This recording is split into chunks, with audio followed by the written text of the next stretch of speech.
Good morning, everyone. I'm going to call to order the Charlotte County Code Enforcement Special Magistrate hearing for May 4th. My name is Derek Rooney. I'm the duly appointed Special Magistrate for Charlotte County Code Enforcement hearings. I'm going to walk you through a little bit of what's going to happen today.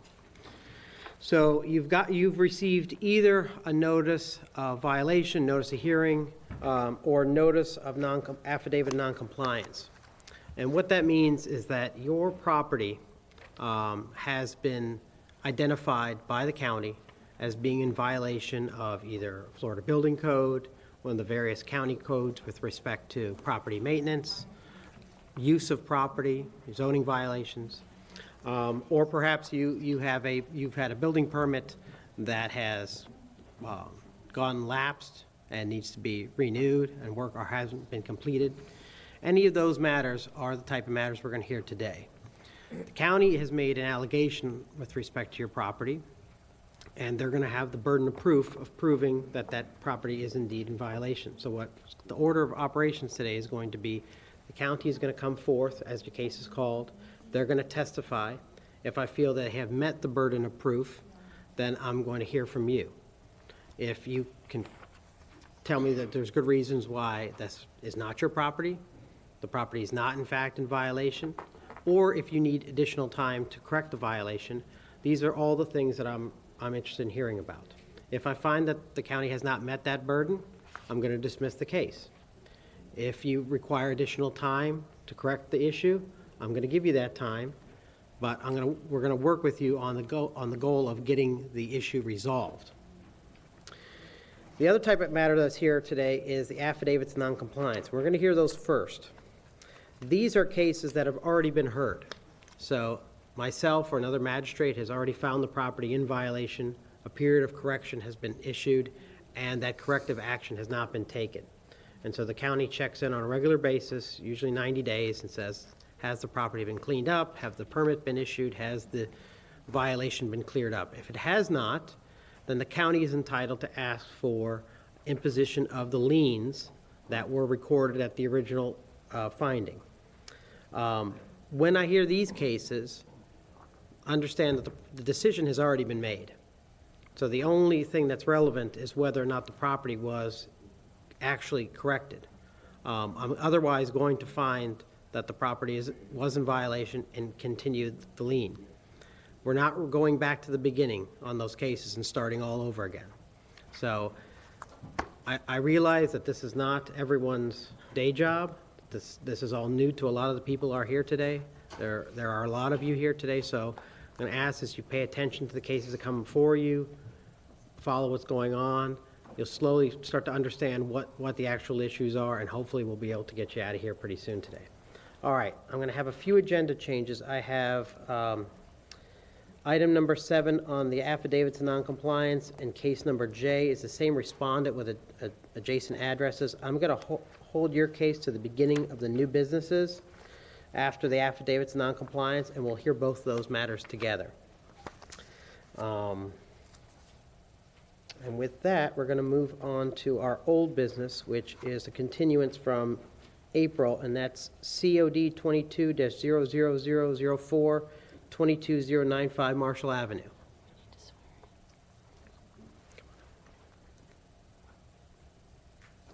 Okay. Officer Leonard, why don't you come on up? Now today, all of the cases today are going to be, this is a quasi-judicial proceeding, which means that everyone here is going to have to give sworn testimony. Only sworn testimony and expert opinion can be properly considered. So what I ask you all to do right now, so I appreciate this, we're all going to do a big swearing in mass. Okay. No swearing, swearing in. There's a big distinction there. The swearing comes afterwards. Do you solemnly swear the testimony you're about to give is the truth, the whole truth, and nothing but the truth? If so, please answer, I do. Thank you all very much. All right, Officer Leonard. Take it away. I don't see that we have the respondent here. The floor is yours. My name is Rhonda Leonard. I'm a certified code enforcement officer for Charlotte County. 22095 Marshall Avenue is zoned RSF 3.5. The owner of record is Kenneth Stralchen. On January 3rd, I conducted an inspection at the address and noted the following violations of outside storage of miscellaneous items, including but not limited to tires, vehicle parts, a trailer full of engines, transmissions, metal, boat engines, an inoperative vehicle in the driveway, driver front wheel off, an inoperative vehicle in the side yard with parts missing, being stripped, a boat on the ground and assorted other debris creating a junk-like condition, and a tow dolly stored in the right-of-way, all creating a prohibited use of the property.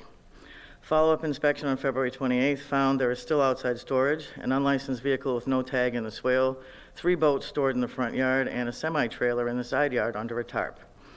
During the investigation, I took photographs of the property. These photos fairly and accurately represent the conditions I observed. I'd like to offer these photographs into evidence as County Composite Exhibit Number 1. No objection? So entered. Thank you.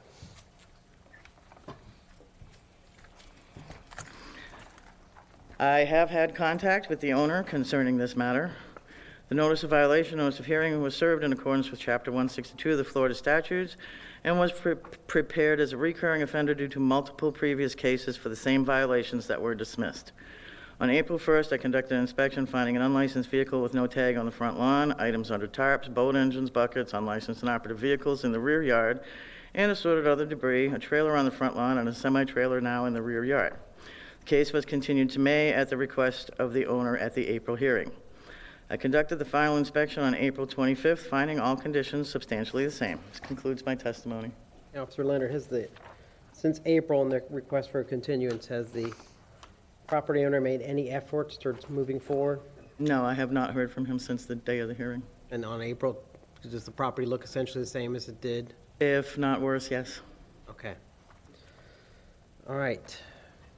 This repeat violator, I'm going to give the property owner, I'm going to find the property in violation, give the property owner 15 days to come into compliance. And I'm going to increase the fine to $250 per day for continuing violation. And I'm going to enter in a 2-year cease and desist order for repeat violations. And I'm going to order the county costs for abatement if necessary. Thank you. All right. Moving on to our new business. We're going to go to the affidavits of non-compliance.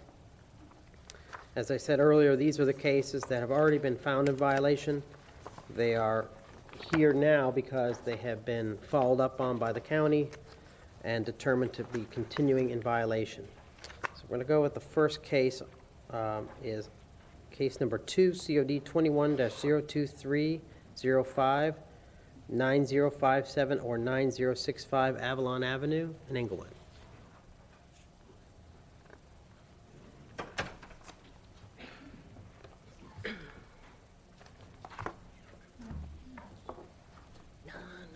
Morning, sir. What is your name, sir? Arkady Vayner, and Sergey Prokofits is my brother. This is also for the ANC in number 3. Okay, well, let's hear them both together. Thank you.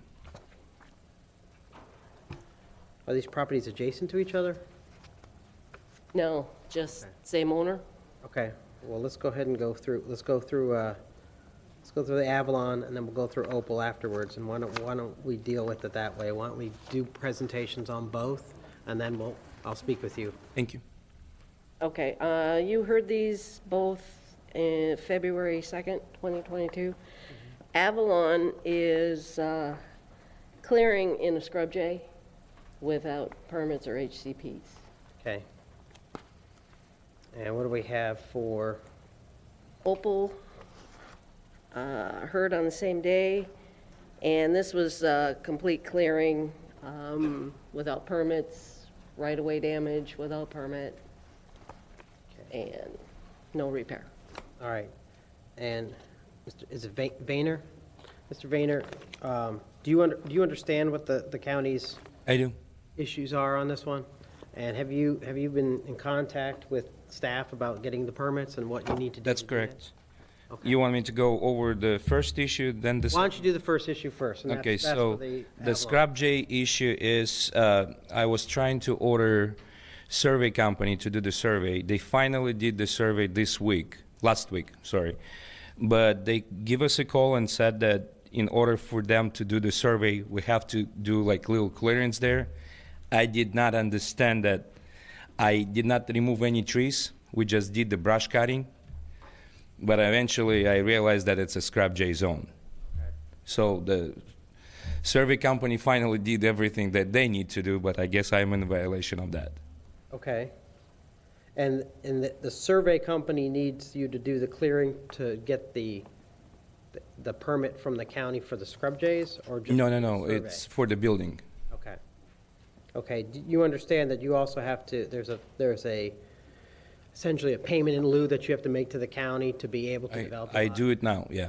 All right. And Correct. and the Opal Drive, what's going on with that? So Opal Drive, I'm owner of the 2 lots. Okay. My guys cleared absolutely wrong lot. But I do have a building permit for 105 Opal, Okay. and we already started the construction there. And I am working to get the building permit for 103 Opal. Okay. Well, the 2 fines that you have are both one-day fines. The total dollar amount on both properties is only $190. I'm going to keep the fines in place, okay? And the county will reinspect probably in about 90 days. Okay. At that time, the fines tend to get up into the several $1,000s range. But as long as you're proceeding, Opal Drive, I cannot proceed in 90 days because the building permits takes, well, no, all you have to do is to have the permit in place. Once you have the permit pulled, the case doesn't move forward. Okay. So and then once all that's cleared up, you'll be able to pay the liens and get it all removed. So for the first property, what do you want me to do with the scrub J? I want you to get the scrub J. You're Hey. going to speak with Jamie Scudera and the environmental specialist for the county and pay the permits for that, and make sure if there's a clearing permit that needs to be filed after the fact, you're going to pay that Got it. and go through it. It's Thank just you, Ron. going through the steps. All right. Got you. Thank you. Thank you. Okay. Enter both of those. Is not here, it was misread. Okay.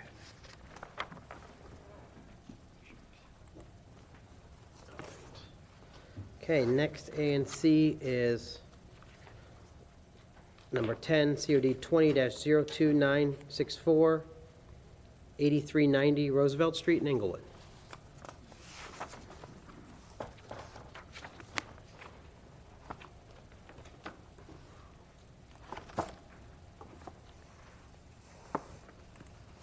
Good morning, sir. Morning. What is your name?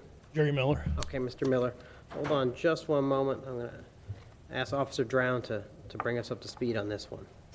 This is a second affidavit of non-compliance. This is in the amount of $4,520, so I appreciate you being here. Sir. Thank you, Your Honor. John Drown, Certified Code Compliance Officer. Property address is 8390 Roosevelt Street. The owner of the property is Clinton and Gloria Berger. The case is COD 20-02964. Case was heard before the magistrate on April 8th, 2021 for the violations of prohibited uses, junk-like conditions. I inspected the property on February 28th of 2022 and found the violation still substantially the same. This is a second ANC, which is a 90-day fine for the amount of $4,520. Can you pull up the photos from, this is from the original. And you have a different set from February 2021 too? Okay.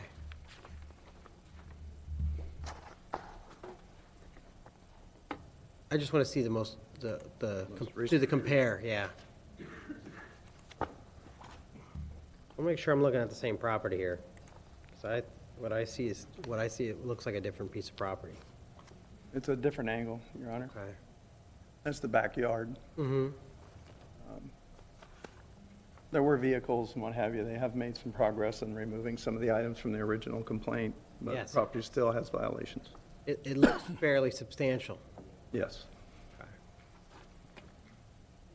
All right. All right. Have you had any conversation with Mr. Miller on this? Not recently. I did speak with him originally and reviewed with him on compliance and what was required to bring the property into compliance. Okay. All right, Mr. Miller, it looks like you've made significant strides.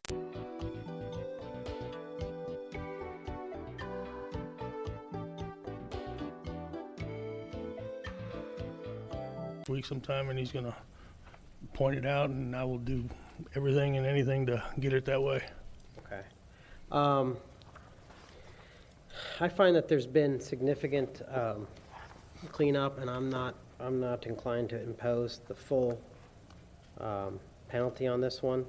What I am going to do is I'm going to enter in the affidavit of non-compliance to show that the property is still in non-compliant status, but I am not going to impose the lien of $4,520. What are the recording costs? $10? $20. I'm gonna impose only an affidavit with a fine of $20, which is the recording cost for the county to recover those costs. I'm going to ask you, Mr. Miller, just to follow up with Officer Drown and get what else is outstanding, and so that you understand what needs to be done, and won't be back here again. Yes, sir. All right, thank you very much. Thank you. Double A owner. Thank you, Officer Drown. All right. Next case is item 11, COD 21-01572, 1295 Blue Heron Drive in Inglewood. You gave me 11, or is that double I? That's double I. You know what? The next one. Finding good people is so Number hard. 32. Okay, next A and C is 32 on the agenda. I apologize. COD 21-01003, 1445 Liggett Circle in Port Charlotte. Number 14 owner is here.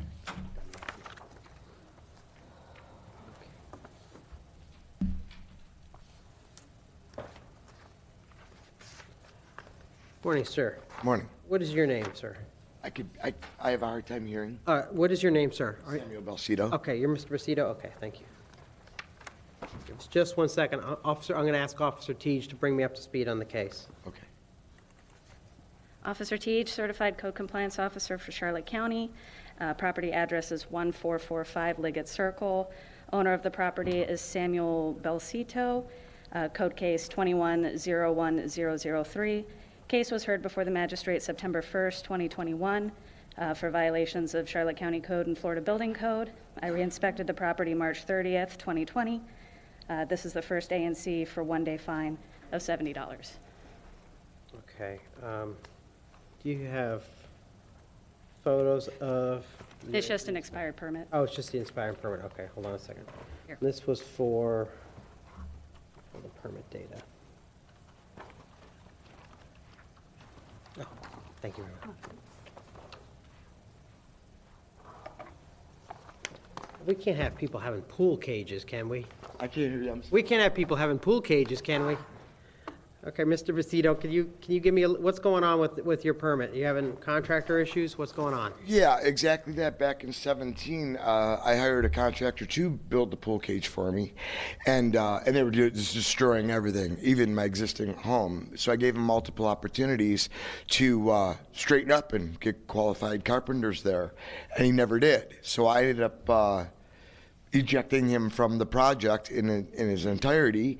I paid him for his materials, sent him on his way, and I've been a carpenter all my life. If you see, I built just about everything there, So I ended up finishing the pool cage myself, according to the drawings, and lo and behold, this contractor ended up losing his license. He was just horrible and lost his license. So this is the first time I'm hearing anything about an expired permit. Well, there was a permit pulled to do the pool cage. There was Not by me, though. right, but by the contractor. And Right. so even though you completed the work, somebody needs to call for the final inspections and do that. And so you'll probably need to pull your own permit as an owner builder to finalize it and get someone out there to check it. So what I'm going to ask you to do is I'm going to ask you to give Officer Teague a call afterwards. She'll get you to the building department to get that renewed. I'm going to go ahead and just reduce this down to $20 for the recording costs. I'm going to go ahead and impose the penalty because there has in fact been a permit that expired. I'm only going to charge you for the county's recording costs and time for going forward with this. But you're going to need to talk with Officer Teague. Otherwise, if that permit isn't closed out or a new permit to replace it, the fines will continue to accrue against the property. Why would there be fine? This is the first time. Because you finished the pool cage by yourself. Correct. But that pool cage has to be certified for the Florida Building Code. So even though you did it to the plans, a permit was pulled, those plans were approved, the county's gonna need to send a building inspector out there to confirm that the plans were done in accordance with those plans, and then that permit can be closed out. Gotcha. But the permit expired, so you're gonna have to reissue a new permit to come out and get that done. Okay, so what play does the contract, he lost his license a couple years ago. What play does he have? He doesn't have anything, you don't want the old contractor back in on this, okay? So this is just gonna be something you're gonna have to deal with yourself. Okay, so now it's all on me then. Okay. I am unaware of that, 'cause I just heard about it. You may be able to find some other relief when you talk to the building department, because they do go after contractors who have done things wrong, and you may get some relief on that. So you may not have to pay some of the extra fines for after-the-fact permit, but you're gonna have to follow up with that. I can't do anything about that, Yeah, okay? he ended up ultimately losing his license. I heard through the grapevine, of course. He was just a horrible contractor, you know? So, Well, that's where we're gonna go with this. Thank you very much, Mr. Pacito. okay, am I all done? All right, do I need her You'll card? get a card from her. Thank you. Okay, thank you. All right.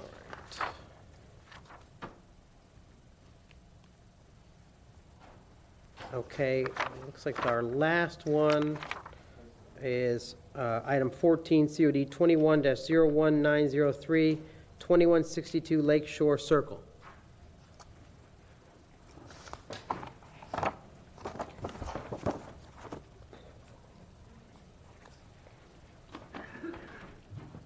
Good morning, sir. What is your name? Good morning. Good morning. Abdel Zabin.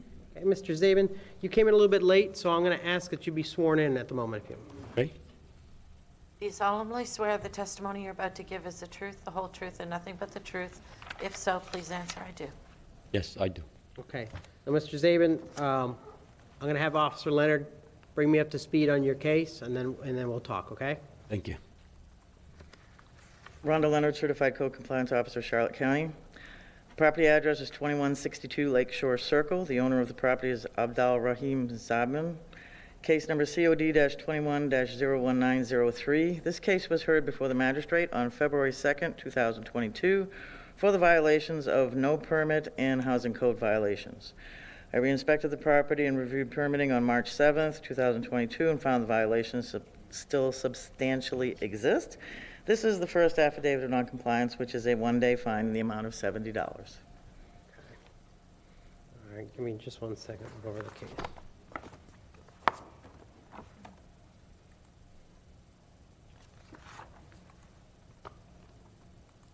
Do you have any updated photos from your reinspection? Thank you. The issues on this property were done by the previous owner. Okay. Unfortunately, he purchased it without the previous owner fulfilling the permitting violations. Okay.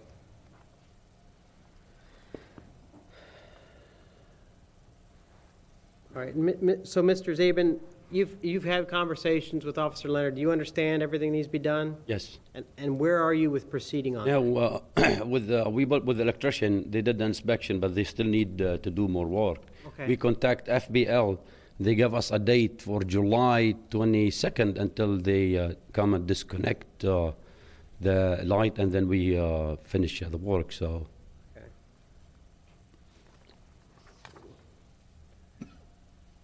What about the swimming pool and some of the other issues that are out there, the non-electrical issues? We did all the work it's being On the needed. pool? Yes. Okay. Is that The pool is in far better condition than it was.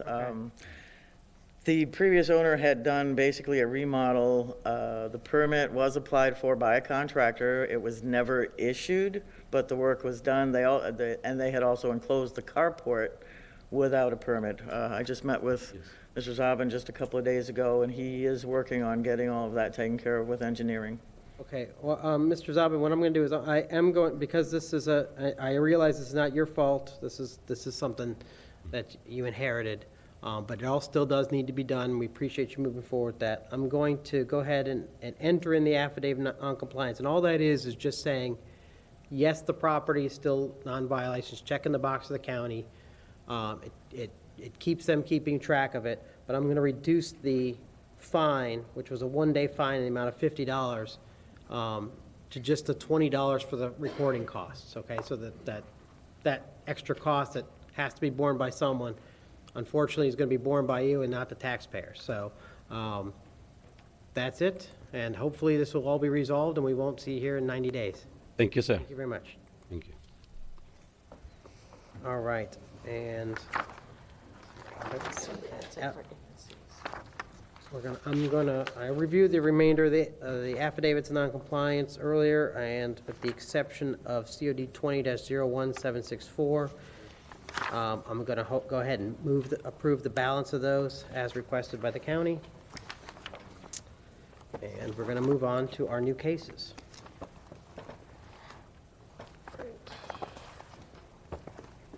Okay.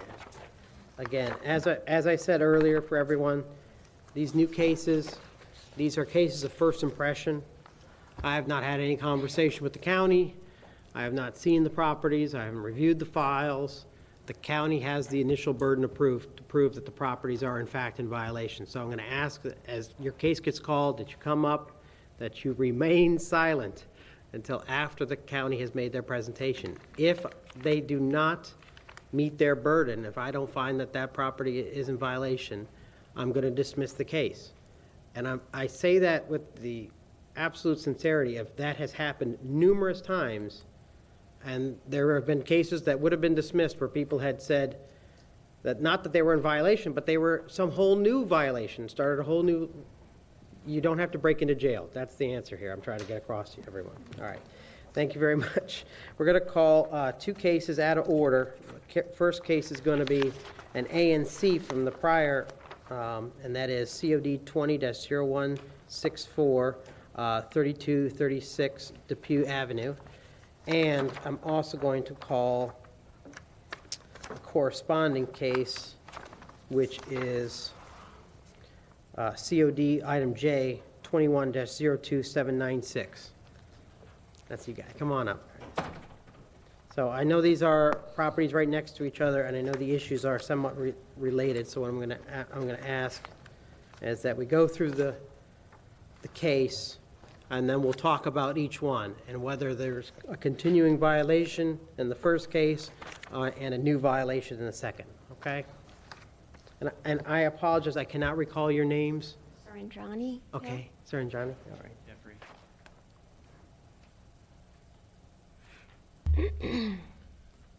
Okay. It's all you.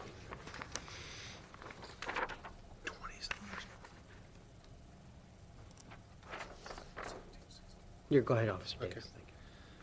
Okay. The address is 3236 Depew Avenue, and the owner of the property is Jeffrey and Sarande Hill, COD 20-01764, and the case was heard before the magistrate on November 4th, 2020, for the violation of prohibited use of the property, basically having roosters on the property. Right. I inspected the property on September 7th, 2020. Okay, I guess I got that wrong.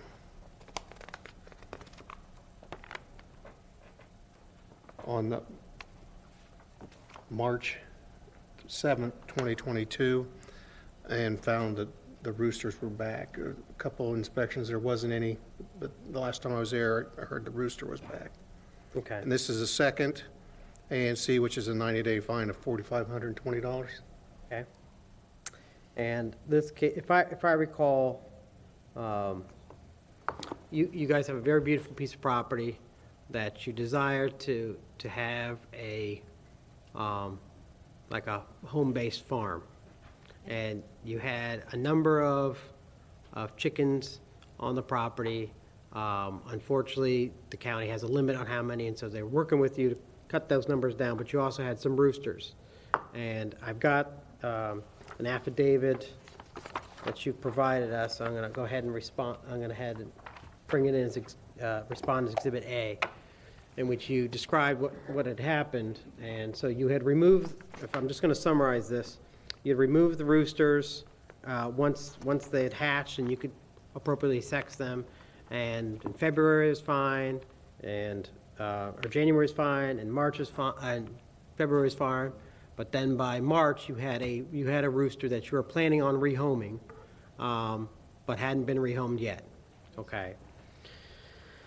Okay, and let's go ahead and hear the other side of the other case, which is the new case. I just want to hear them both to get a kind of holistic approach on this. This is the adjacent property that's Yeah, they own both houses. correct. All right. Okay. Some pictures. Paul Davis, Certified Code Compliance Officer, Charlotte County, COD 21-02796. The address of the violation is 3244 Depew Avenue, and the zoning is RSF 3.5. The owner of record is Jeffrey and Sarandri Hill. On November 1st, 2021, I conducted an inspection, observed the following violations. They had chickens in the residential area without the Chickens proper are okay. permits. Chickens. Chickens are not allowed. Chickens, that's a different story. They had chickens in residential area without the proper permits. There is no permits. During the investigation, took photographs of the property. I would like to offer the photographs into evidence as County Composite Exhibit Number 1.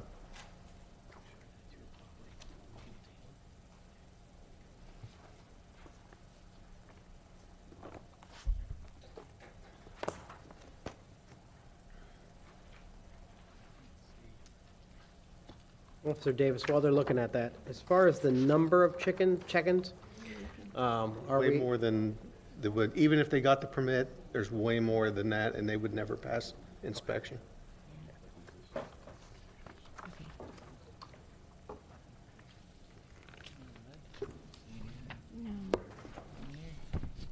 It's like the others before, you can't see anything. You know? That one's you can't. See in there. Okay, if you just want to know if it's our property. Oh, yeah, it's all, yeah. Do you have any objections to the pictures? They're just not legible. Yeah. Yeah. Thank you, sir. Oh, thank you very much. Okay, accept that as composite exhibit number 1. Okay, please All continue. right, the notice violation was served by certified mail in accordance with Florida Statute 162. I have had communications with the owners regarding this case, and we've spoke about permits and amount of chickens. And on March 28, 2022, I conducted the final inspection, find the violation is still substantially the same, and there is no permit on file for the chickens. That's the end of my testimony. All right, Mr. and Mrs. Hill.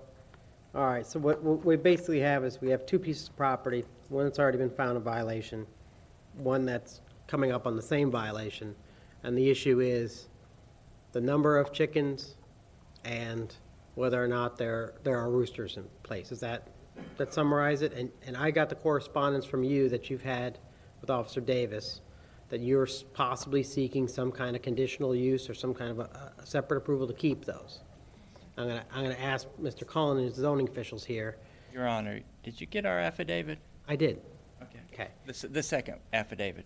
The second the one today.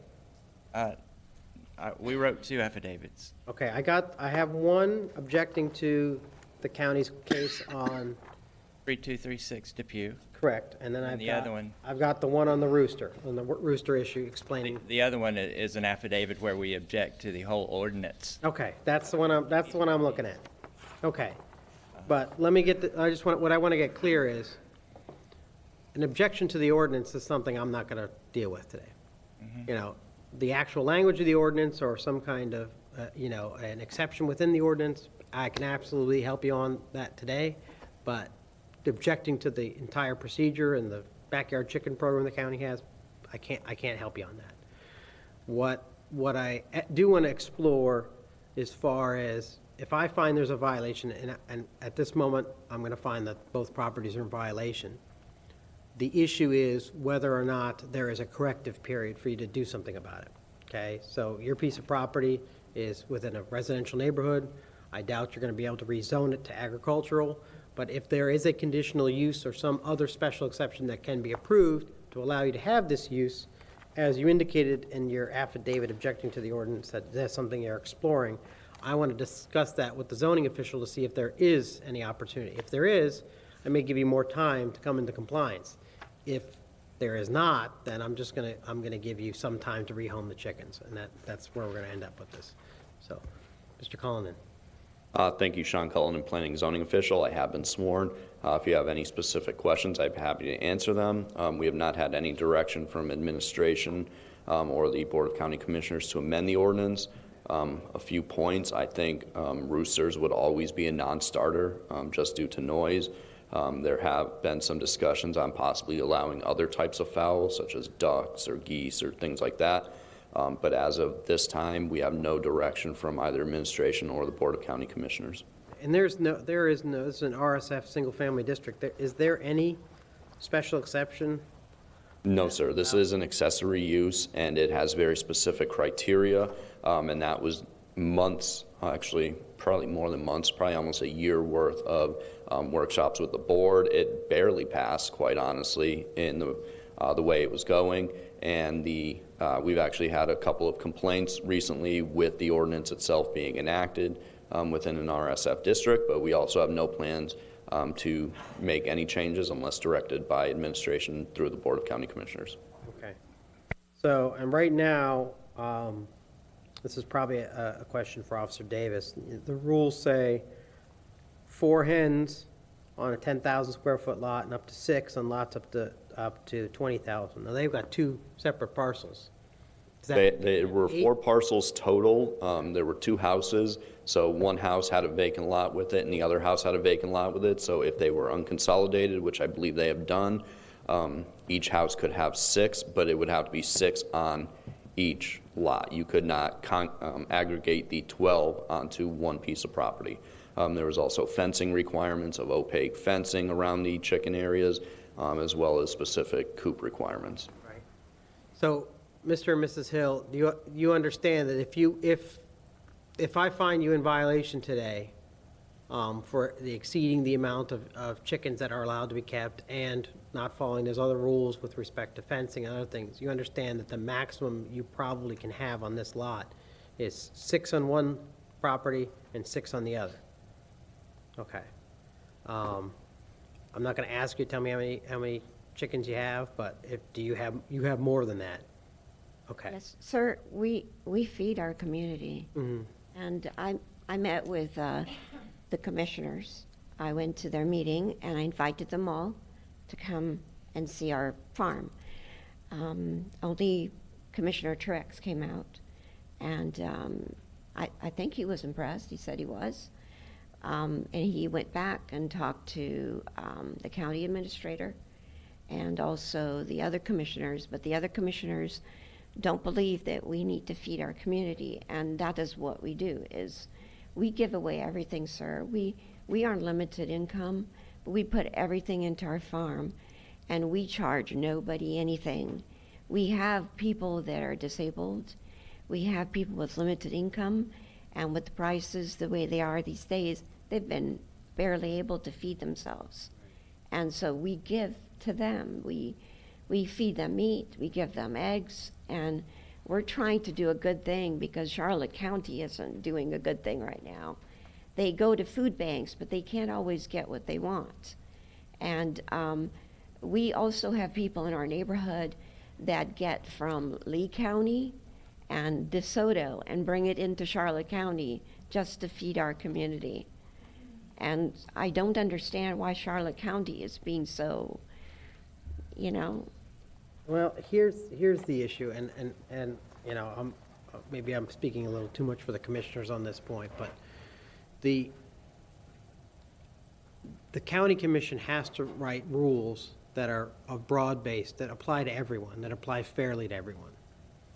And so, in this residential single-family neighborhood, which is, you know, almost any subdivision in this county, there's an expectation by people who acquire property in those areas and people who live in those areas that they will be living in a residential single-family area. That, you know, if there is a gentleman who is building solar panels and manufacturing things to give free power to people, and that may be a commendable task, but if it's happening in a residential single-family home, it's sort of an industrial manufacturing use. And so when they look at your property, and I'm sure Commissioner Truex looked at what you were doing and thought positively of it, but he also has to think of the neighbors and the fact that he can't write exceptions to the rule for the Hills and their farm, or to any number of other individuals, and I'm sure there are going to be many today, who have cases that could be developed into some form of exception. But unfortunately, I can't do that for you, and they can't really do that for you without drafting something that will apply to everybody. And so there will be people who abuse that, and there have been people in the past who abused the backyard chicken program, and that's why the rules that are in place have been put in place. The fencing requirements, the limitations on numbers.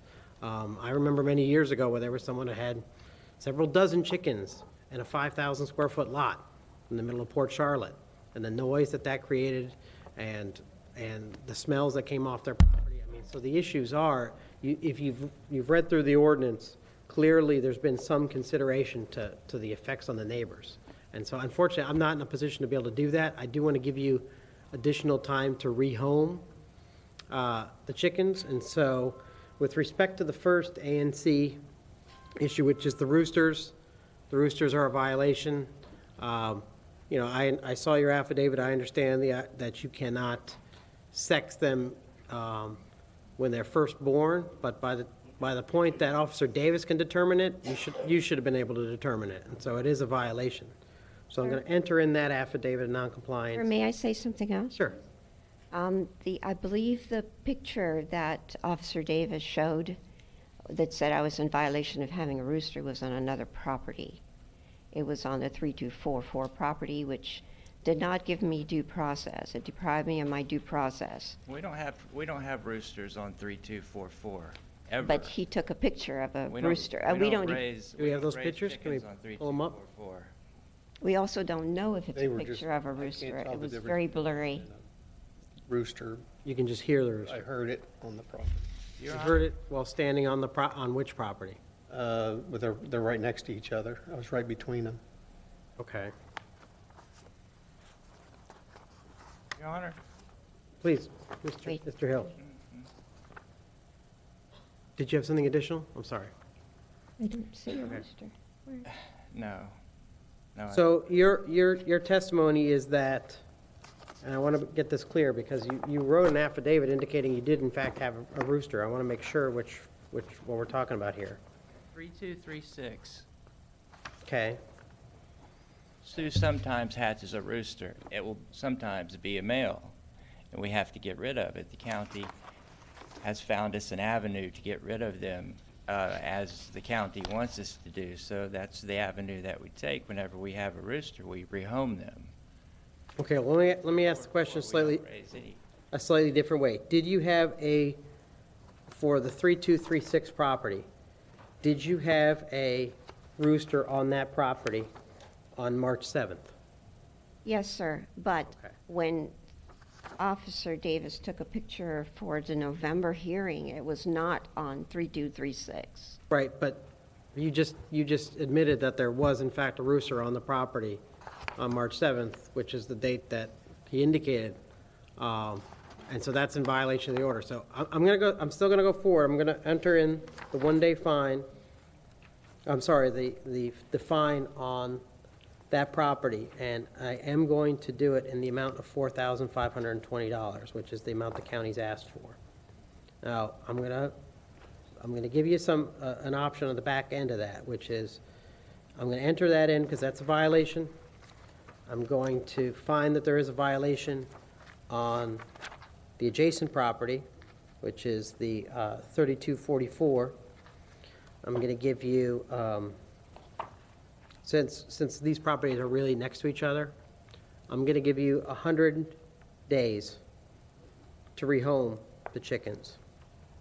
And then if, in fact, that does not occur, or there is a continuing violation, say another rooster, and the other issues that need to be addressed with respect to keeping chickens, if you decide to keep the chickens on that property, which I believe you'd be allowed to keep 6, then you will not be fined $50 per day for continuing violation.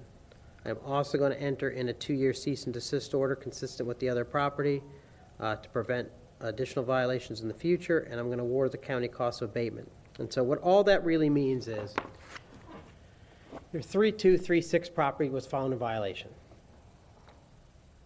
There was a rooster there in violation of the order in March. Otherwise, the property was compliant. Now, the 3244 property also has to come into compliance, like the 3236 property. If that happens, there won't be any fines. But I'm going to give you 100 days to deal with the issue, which is to do whatever improvements to the site need to be made, to remove the chickens or rehome them. You know, long term, if you want to continue to do this, you're going to have to look for a piece of agricultural property somewhere else in the county or in an adjacent county where you can do this. But this is not the neighborhood for that. With respect to the affidavit non-compliance and the liens on 3236, the amount of $4,520, that is $50 a day over 90 days. That's how that comes. So what's going to happen is if on the 3244 property it comes in the violation is not cured after 100 days, you'll be looking at a similar fine 90 days after that. So what I would say to you is this. If you get everything cleared up, you call Officer Davis. The county has a cost abatement program. You can get those fines reduced, I believe, to about $1,000 is the limit. But that will all be reduced. Sir, we didn't have a rooster until he showed up March 7th. Yep. So in between that, we didn't know we had a rooster. We had babies, and then we had one that crowed. So is that still 90 days? And Your Honor, it's not the noise. Your court here says it's not the noise. Your attorney said it's not the noise. We don't understand what the problem is. It's not with respect to the noise, it's whether or not you're in fact in violation. Yes, sir. So we're gonna, let's go back to the original hearing on this. Was, in 2020, I believe. Yes, so the issue is, this is going on since November 4th, 2020 is when I issued the first order on the 3236 property. You know, whether or not I have your testimony, there was no rooster there. I don't have the ability to really go in here and figure out there's actually 6 days of violation, 10 days of not violation. You know, that's an unfortunate side effect is Officer Davis cannot be out there every single day. I can only assume from the fact that there was a rooster there on March 7th that there may have been roosters there the entire time. So I'm going to go ahead and enter in the order because this is something that needs to be dealt with. You've reduced the number of chickens on the 3236 property. If you can do the same on the 3244, then we'll reduce the fine to a nominal amount. Your Honor, we don't raise anything on 3244. That's a grazing area. We have tropical fruit trees on there. They work that area. They don't They're live there. responsible for working so that property. This is one of those lessons I've been trying to impose on everyone early on is don't tell me things that are only going to make your case worse. So either you have 6 chickens on one property and 6 chickens on another property, in which case your only violation is for having the rooster on the 3236. But if you're saying they're all actually on 3236, then your argument that you should be a reduced fine for 3236 because actually I didn't have a rooster there the entire 90 days. You've just told me your property was in violation the entire time because you actually had more than 6 chickens. So, Sir, we've been living this way there since 2013.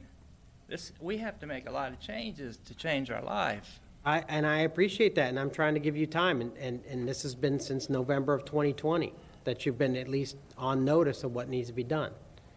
And I'm giving you additional time to deal with it on the adjacent property. But unfortunately, and it sounds like a cop-out, I don't make the rules, but those are the rules, and they may not have been noticed to you in 2013, But they were the rules then, they're the rules in 2020 when the case first came to us, and now we're dealing with this issue 2 years later, and I'm giving you additional time, but I really can't do anything more. I don't have any additional leeway. All I can really do is determine whether or not the code is a violation. Your own testimony has established that. Sir, we're just being honest. And I appreciate that. I appreciate the honesty, and that's why I'm trying to give you additional time. You tell me you need more than 100 days, I can give you more than 100 days, but if it's just a stall. 100 days to move, Your Honor. Is that your plan? We don't want to move. I mean, we've invested a lot of time and effort And money. into these Your Honor, properties. the county would object to anything over 100 days. This has been going on for 2 years at least. And we've So been trying to work with the I county understand. to do something. But as Mr. Cullinan indicated, I don't think there's another option for you with respect to this property. And if the county commission is not going to take it up to change the rules, and again, I think the reason they would not do this has nothing to do with you and your farm, has more to do with how this is going to impact every other of the 100,000 lots in Charlotte County. So this is an issue that needs to be addressed.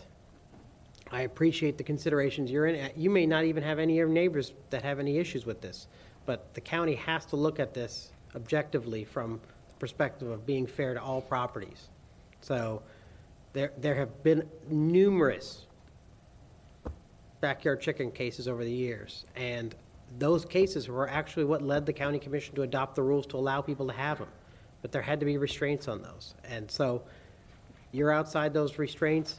If you can bring your property in compliance, you're not going to have an issue. You can still have chickens, you just can't have more than 12 between two properties. But there has to be 6 on one and 6 on other. That's the only way this goes forward. And so, the extent you have more than 6, I'm going to give you 100 days to remove the others and rehome them, and no roosters. And that's it. I don't have anything else I can give you. I'm sorry. Okay. Thank you. All right, so we're going to go with imposition on 3236, and we're going to do 100 days on 3244. All right. Thank you very much. Thank you, Your Honor.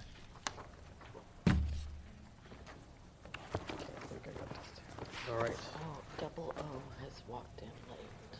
Okay.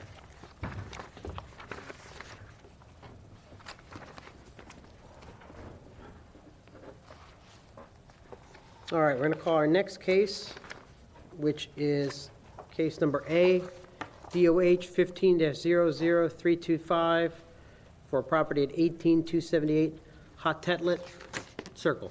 I hope I got that one right.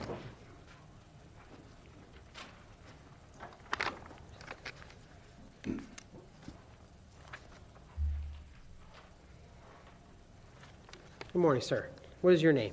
My name is Michael Getz. Okay, Mr. Getz, let's hold on 1 second. Let them make the case. I yield the floor. Okay. Good morning, Gary Rotahorse, Certified Code Compliance Officer, Charlotte County. 18278 Hotlet Circle is zoned RSF 3.5. The owners of record are Michael and Jerry Getz. The case was initiated on April 16th, 2021, after receiving a complaint from the Department of Health that the owners were in violation of the pump out and inspection ordinance. During the investigation, photographs of the property were taken. The photos fairly and accurately represent the conditions I observed. I'd like to offer the photographs into evidence as County Composite Exhibit Number 1. Okay. Mr. Getz, just take a look at that. Let me know. Is that your property? It is, sir. Okay. Thank you again. It's so hard to see the septic tank, from a picture from the street. Okay, we'll accept that. I've had several discussions with the owner, either via email or via phone. The notice of violation was served by certified mail and posted in accordance with Florida Statute 162. The tank has been expired as far as this DOH permit since January 31st of 2015. It appears as though a representative from DOH did not appear today, so that concludes my testimony. Is this, do you know Officer Woodhorse, is this property in line to get sewer at any point?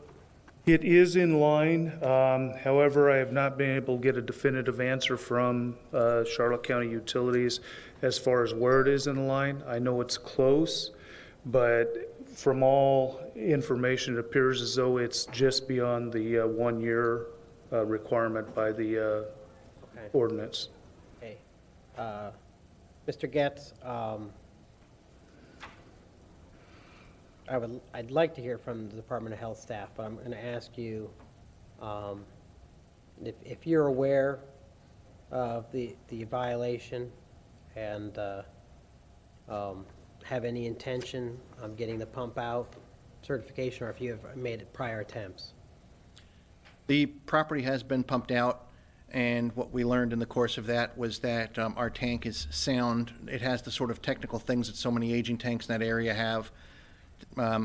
Repairs that have been made in the past with concrete but are not leaking, that sort of thing. The tank is sound and causing no violation. And I hope that you are aware that right at the end of Hodlet Circle, they are great guns constructing what's called the Hodlet-Ackerman vacuum transfer station. We can see it as you drive out of the circle. We're watching, if you turn right from there, you can easily walk to houses that are now immediately being hooked up, even though our hookup is not yet scheduled. The construction is in our lives every day. We can see it. We're so close to the finish line that we're certainly hoping that some of the discretion you have will be used in our advantage. And since they're still figuring out the issues with the leach field and these other things that delayed the construction, and they're just about to have it all figured out, 180 days continuance or better would be of great service to us, and we certainly hope that you can see your way towards that direction. That's kind of exactly what I was thinking. Without Department of Health here to give me some additional, I'm going to go ahead and continue at 180 days. All right, thank you, Mr. Getz. If that's the case, then I give you my thanks. Thank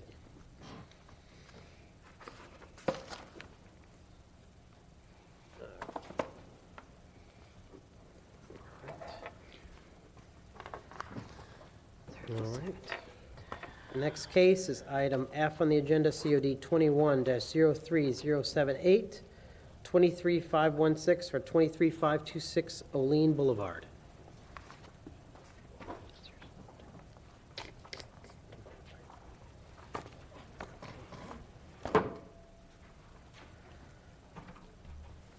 Good morning, ma'am. What is your name?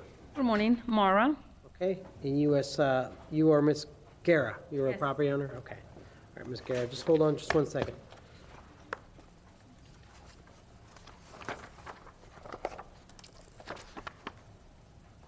Officer Wahlberg, go ahead and...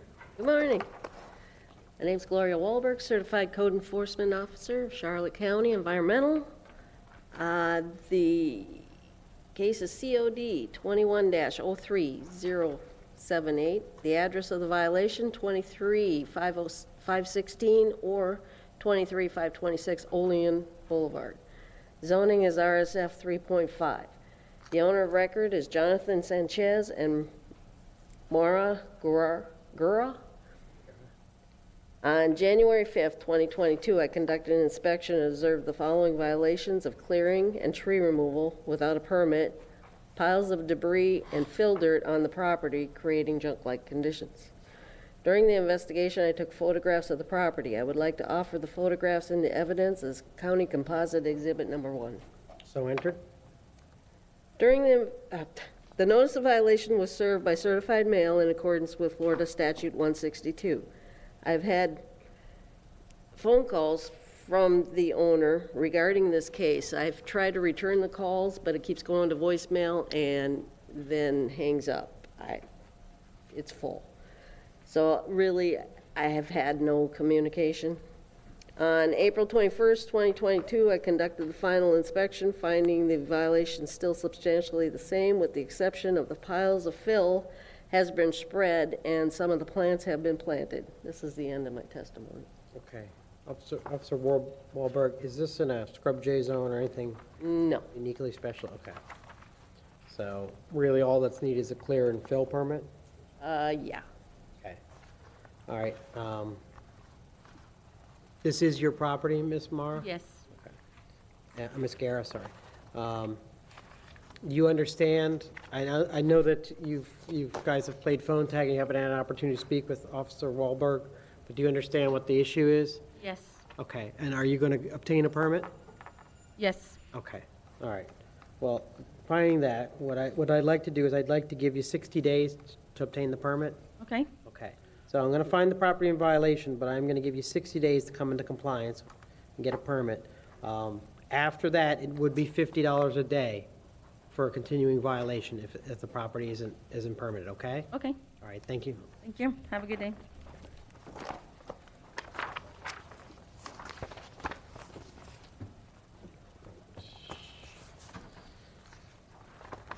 All right, next case, item I on the agenda, COD 22-00101, 12197 Cochrane Avenue, Port Charlotte.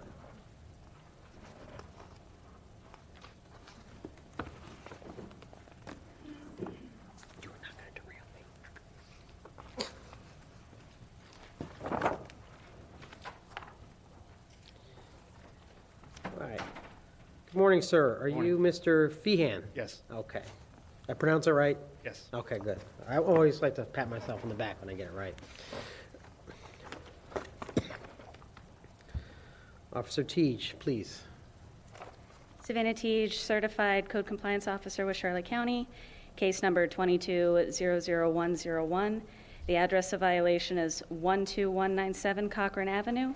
Zoning is RSF 3.5. Owner of record is Edward J. Feehan and Kimberly L. Feehan.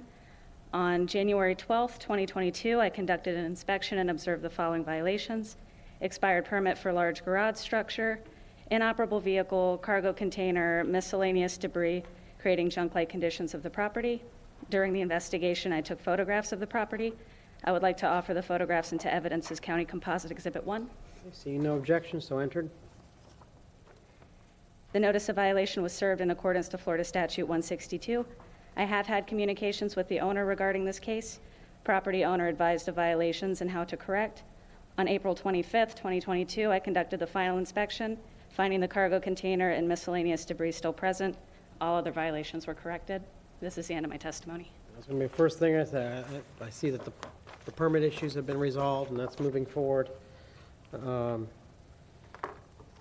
Feehan, what's going on with the storage containers, stuff like that? We're gonna get those cleared up too? Yeah, the storage container, actually, if you see the building being built, that picture to the left of it, should have been built about a year and a half ago, but when COVID came and I couldn't get anybody to actually, I found a couple of guys that we were able to hire under a license, and they went and worked somewhere else once COVID lifted. So it's beyond my realm to be able to do that. So what's in that container, I had a shop in town for 16 years. All of my shop stuff is in that container, was going to go from that container to the building when the building was completed, but obviously it's not completed yet. I don't have any, I'm probably not going to remove the container. I'm going to turn it into a shed type structure, which I was told by the county that I can do. Permanent, yes. So I've already talked to the county. I did call and talk to, the zoning. They told me what I have to do to make it compliant to be. So I will move it forward onto the pad that's right behind it and turn it into it, because they are very expensive to buy, and they're not really something that you want to kind of just send to the junkyard and junk. They are good use of storage after the fact. So that's what I will wind up doing with it, and that's what I'm proceeding with right now. But unfortunately, it has all my equipment stored in it for the building next to it, which isn't completed yet. So as much time as you can give me would be appreciated to try to get this building completed and empty out that container. I can give you more time if you're planning on permitting the container. Let's talk about some of the other stuff. What about the vehicles? My son went through a 10-year relationship, and they broke up back in November? I think around November. He moved back home. Most of the stuff you see in this picture is his. Okay. We have cleaned up a lot of it. Again, when I sold my shop, the deal I made with the new owner was I had 30 days to get rid of 16 years worth of stuff, which was the boat, which was the trailer. There's still a car. The little red car in the yard was at my shop. It all came to my house at that point. I haven't gotten rid of it. We got rid of most of it.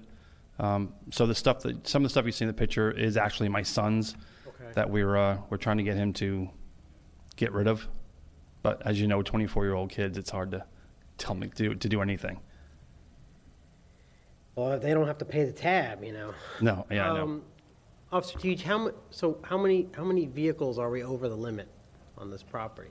So the only remaining ones on the property that are in question, again, I can't confirm if they're inoperable or not, but given the height of the grass growing around them, would be the red vehicle to the front, and there is a white or cream-colored car to the rear side of the property.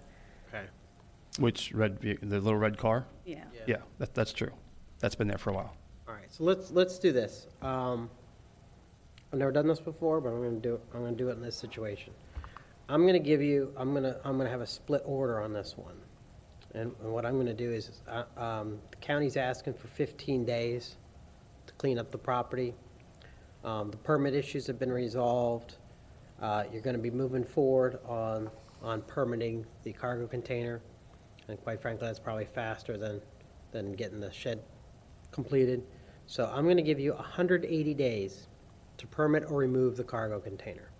How do I permit a cargo container? Well, you're gonna make it a permanent structure. You're Yes. talking about turning it into a shed. Yes. So you turn it into a shed by putting it on a slab and get it secured and get a permit for it. Alternatively, in 180 days, there are outside storage facilities that you could have it moved to. You know, if you needed to do that, whether you didn't want to just sell it and get rid of it.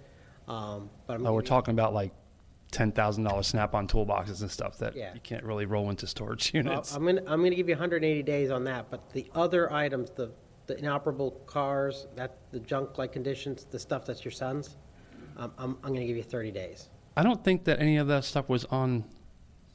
I mean, I was under the impression that we cleared everything up that you had already The following day, questioned about. I don't know if your son was trying to work on it, but the stacks of tires and the vehicles and stuff were still present. They've been out. They went out that day, that morning. Well, then it won't hurt you at all. But the cars and stuff that are in question, this is like first notice that I'm even hearing about these other vehicles that you're talking about that were on the property.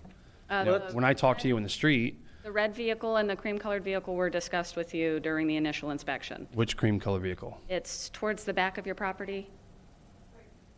No, I don't know which car. There should be a photo. Well, we can go right now. Let's go with the little car in the front in the picture. I mean, it's got grass. Yeah, I understand that car. Yeah, that's. But I don't understand what your cream colored car. It would be towards the back of I would assume your garage. I saw it right there, behind the truck. No. No, that's my daughter's car. Should be another one behind the garage. I see Waldo. Hold on.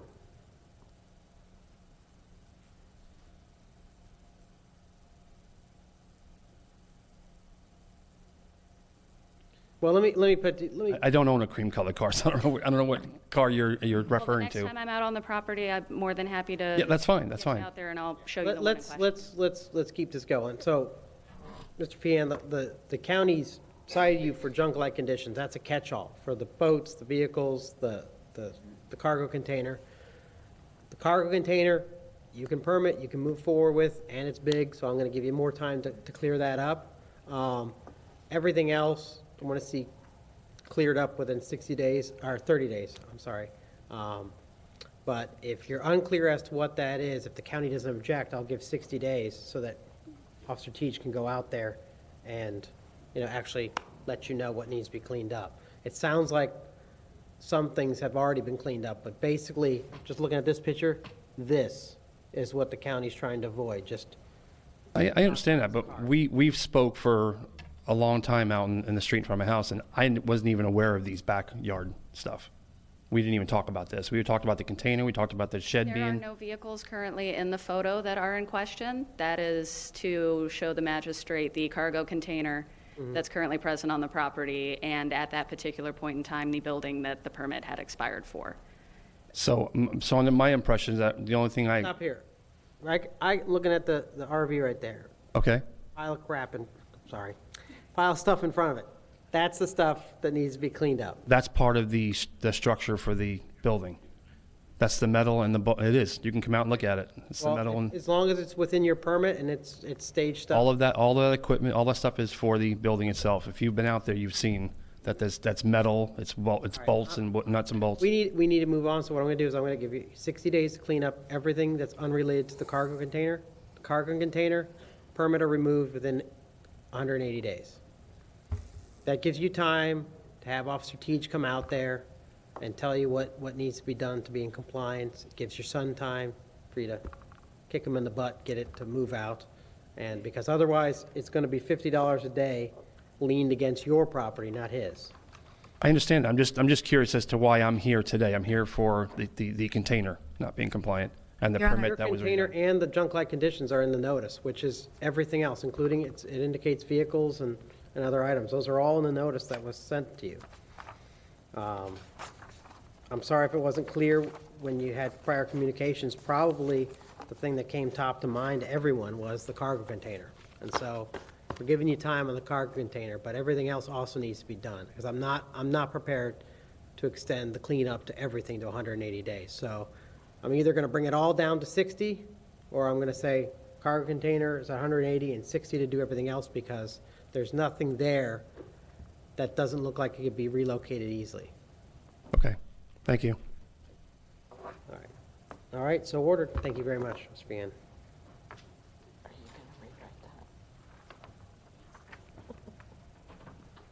I'm writing it out now, so I won't forget.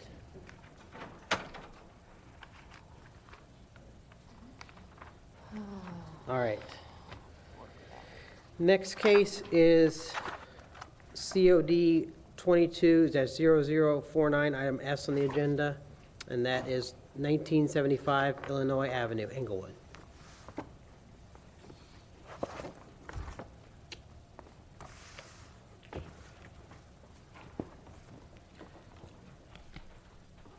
Good morning, sir. Are you Mr. Pruitt? Yes. Mr. Pruitt, hold on just 1 second and don't say a word. John Drown, Certified Code Compliance Officer. COD 22-00049. The address of violation is 1975 Illinois Avenue. The zoning is residential, single family, 3.5.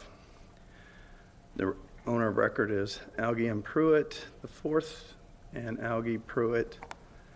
On January 10th, I conducted an inspection and observed the following violations: junk-like conditions, IPM&C violations for a boat lift, dock, seawall, and disrepair. An inoperable and unlicensed boat. During the investigation, I took photographs of the property. I would like to offer these photographs in evidence as Charlotte County Composite Exhibit 1. So entered. Notice of violation was served by certified mail in accordance with Florida Statute 162. I have not had communication with the owners regarding this case. On May 3rd, 2022, I conducted a final inspection, finding the violation still substantially the same. No permits have been applied for. Okay. This is the end of my testimony. All right. All right, Mr. Pruitt, I don't think we're, is that your property, Mr. Yes. Okay. So I don't think we're in disagreement that the boat is non-operable and that things need to be cleaned up. What's the situation here? I've been trying to get rid of the boat. Well, my dad gave it to my brother 12 years ago, well, 14 years ago, and I've been trying to get him to get it out of there. And I told him I was going to charge him. I found out in January that they're pretty good about getting rid of derelict boats. I don't have to have the paperwork. Mm-hmm. So we've been working on that. We thought we had a guy on Gasparilla Road that takes derelict boats, and we almost had it going. His chase driver caught coronavirus, and we weren't able to do it. I had to go back to Michigan.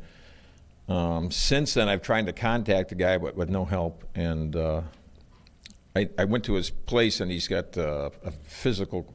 He can't. He's not doing it anymore. So now I'm arranging to have it taken down to the landfill south of Punta Gorda to get rid of the boat. Okay. The dock. I talked to Eco Marine in January about getting a quote on fixing my dock and stuff. Okay. The other debris, I had some renters in there, and I got rid of them. And they had the wash machine and the debris and the wood. We got rid of that like on the April 22nd, 23rd. Took it to the dump, the landfill, Charlotte County landfill. Okay. Officer Drown, have some of those things been picked up on your reinspection? My last inspection, they were not. They were still present. Okay. The last one was just for checking for the permit issues regarding. Oh, okay, so you weren't out there on May 3rd, okay. Correct. How much time do you need to, I mean, your intention is to get someone out there to fix the seawall and to repair the lift and the dock? That might take a while. You know, it's To get it, so there's two questions. I'm not holding you to when it gets done, but getting a contractor and pulling the permit, that needs to happen first. Okay. So that the county knows it's going forward. Once that happens, the permit has 6 months, has a 6-month lifespan, and work has to start at some point during that process, and then you can get it extended if necessary. But how much time do you need to get a contractor and get the boat removed and get some of the other junk stuff taken care of? I'm not sure. You know, I'm working with, it's called iShip, and these people, we had a guy lined up, and then we decided to go with this other guy who now has his physical health conditions, but I'm not sure. 180 days. I'm trying to get it done by the end of the month to get that boat out of there. Your Honor, if I may, I just have one concern, that there is a safety issue with this because of the condition, and this is a rental property. Yeah. Is it currently being rented out? I'm not going to rent it out anymore. I got rid of the renters. They left the wash machine. Instead of taking it to the front of the road, they take everything to the side of the property, which I've cleaned that all up. Okay. Let's do this. I'm going to give you 90 days to get started on that. Because it was a rental property, the county's asking for a $100 a day fine. I'm going to reduce that down to $50 a day because it's no longer being rented out. But use that 90 days. Follow up with Officer Drown. Let him know what the status is. Give him reports on the boat and the permitting. And if we need to address it further, by the time it comes back to me for an affidavit of non-compliance, we'll talk about it then. But I want to keep the time frame shorter than I might normally be required to. The other issue I'm concerned about is that I've seen these boats before when things fail on the lifts and they hang like that. One good storm and that's out in the canal, and that's blocking all your neighbors and causing a wreck for everyone else, and the county's got to get out there and remove it. So, I want to get that going as fast as possible because we're coming up on hurricane. I've been working on it since we thought we might have had it. But. All right, so we're gonna go ahead. I'm gonna find the property in violation. I'm gonna give you 90 days to come into compliance. Thereafter, face a fine of $50 per day for continuing violations. And I am going to enter in a 2-year cease and desist order. And what that basically means is that the county will, even after the property's come into compliance for 2 years, they'll keep an eye on it, make sure no other renters come in, start leaving junk in the yard, that kind of thing. And I'm going to award cost abatement to the county in this case, which means if you can't get it done, I'm authorizing them to go in and clean it up. Okay, and someone else will come and get it. Yeah, you don't want them to do it because the county doesn't do it. When they put out a bid for someone to do it, it's supposed to be the most cost effective and the cheapest. But the county's got deep pockets, and the bidders tend to go a little higher than you're probably going to get to have someone come take it out. You understand? Okay. So what I'm saying is 90 days, get the permits, get the items removed. After that, it's going to be $50 a day fine. And I'm authorizing the county to go out and clean it up if they have to do it. But they do it, they charge you for what it costs them to do it. Right. And that will be a lien on the property. Well, I'm trying, I've been actively trying to clear up the problem. All right, thank you, Mr. Pruitt. Okay, that's it? Okay.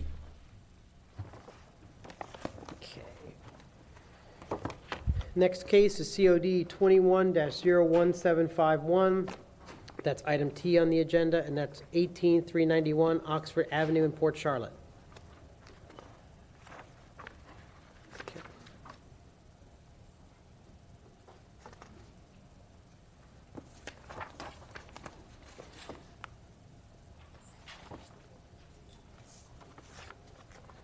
to Officer Randolph handling that one. How you doing? Hi.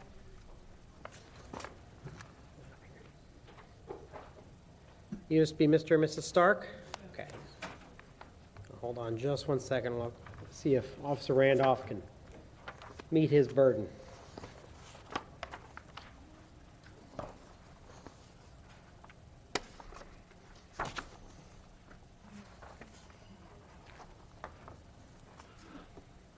Scott Randolph, Certified Code Compliance Officer, Charlotte County.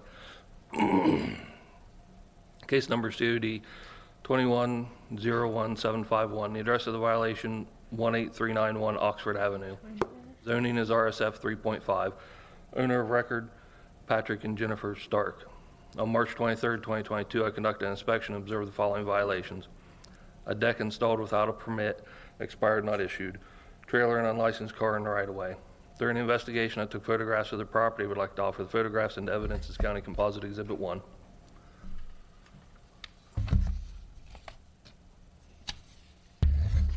That's your property?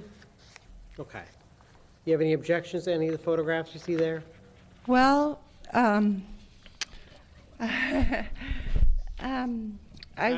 that an older photograph? Is that what you're? well, this is new, and it was just trimmed. It was not cut down. Okay. And the reason why we did it is... Oh, no.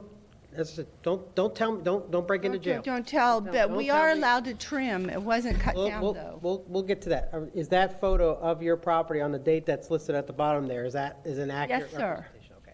Okay, I'm going to go ahead and accept the photographs as County's Composite Exhibit number 1. Okay, Which one you want? the boat has been taken off of that. Let's, as I Okay, said, so you just want the pictures back? I just want the pictures back at the moment, and then I want to go through them. And I'm going to Okay. let Officer Randolph, walk me through the violations. If I agree that those appear to be violations, then we'll talk about it. But don't testify to anything you don't have to. Okay. Still America. Thank God. Notice of violation was served by certified mail in accordance with Florida Statute 162. I have had communication with the owner regarding this case. On May 3rd, 2022, I conducted a final inspection, finding the violation still substantially the same. Okay, so walk me through this. We have different violations. What about the building permits? What do we got building permits? Yeah, it's not issued. Not issued. For the structure, which is the shed? The deck. The deck. They built a deck in between the two. Okay. And, They had applied for it, but it was rejected, and then it expired because they never did anything else. okay, let's see, what was it rejected for? It was, Is that the prohibited structure too? yeah. Okay, It was rejected by building on October 4th of 2021 and zoning on October 14th. okay, so the deck is not permittable at all? They would have to do whatever. Whatever was in the order, okay. All right, now let's go on to the junk-like conditions. Am I correct, is the Trans Am and the boat on an adjacent property, or is that on this property? It's all combined. Okay, it's all on the same property, all right. And that's not a right-of-way violation, it's on the subject property? Well, it's in the right of way. in the right of way, Still okay. there. Okay, and, So when the case started, there was the boat out there with the trailer, and in the last inspection out there, it was the car. okay. The And boat's back on the property now. where's the trailer that I see with the chair on it? I'll call it the parade float. All that one, back on their property. Okay. Is that still there? Okay. Which that's permitted. Okay, That because was- it's behind the leading edge? That was originally to show the trees had cut down, but they had Oh, got a okay. tree permit. Yes, we're going to go back to that. The trees are not the issue. You've got a permit for that. That may have been an issue when you first spoke with Officer Randolph, but you've got permits for that. That's not what's being alleged here. So the only issues now are the deck, which you attempted to pull a permit, that got rejected. So depending on what they indicated to you, either that deck needs to be reduced in size or some other construction requirement, or it can't be allowed there at all. And I don't have an answer on that. All I have for you is to say that you need to move forward to get something done with it. Either finalize the permit or remove the deck. With respect to the other issues, which are the vehicles parked along the side of the road there, the county has limits to how many inoperable vehicles and where they can be stored on the property. Has Officer Randolph gone through this with you guys previously, so you understand what is in violation and was not? Because as we went through in these photos, not everything in the photo is a violation.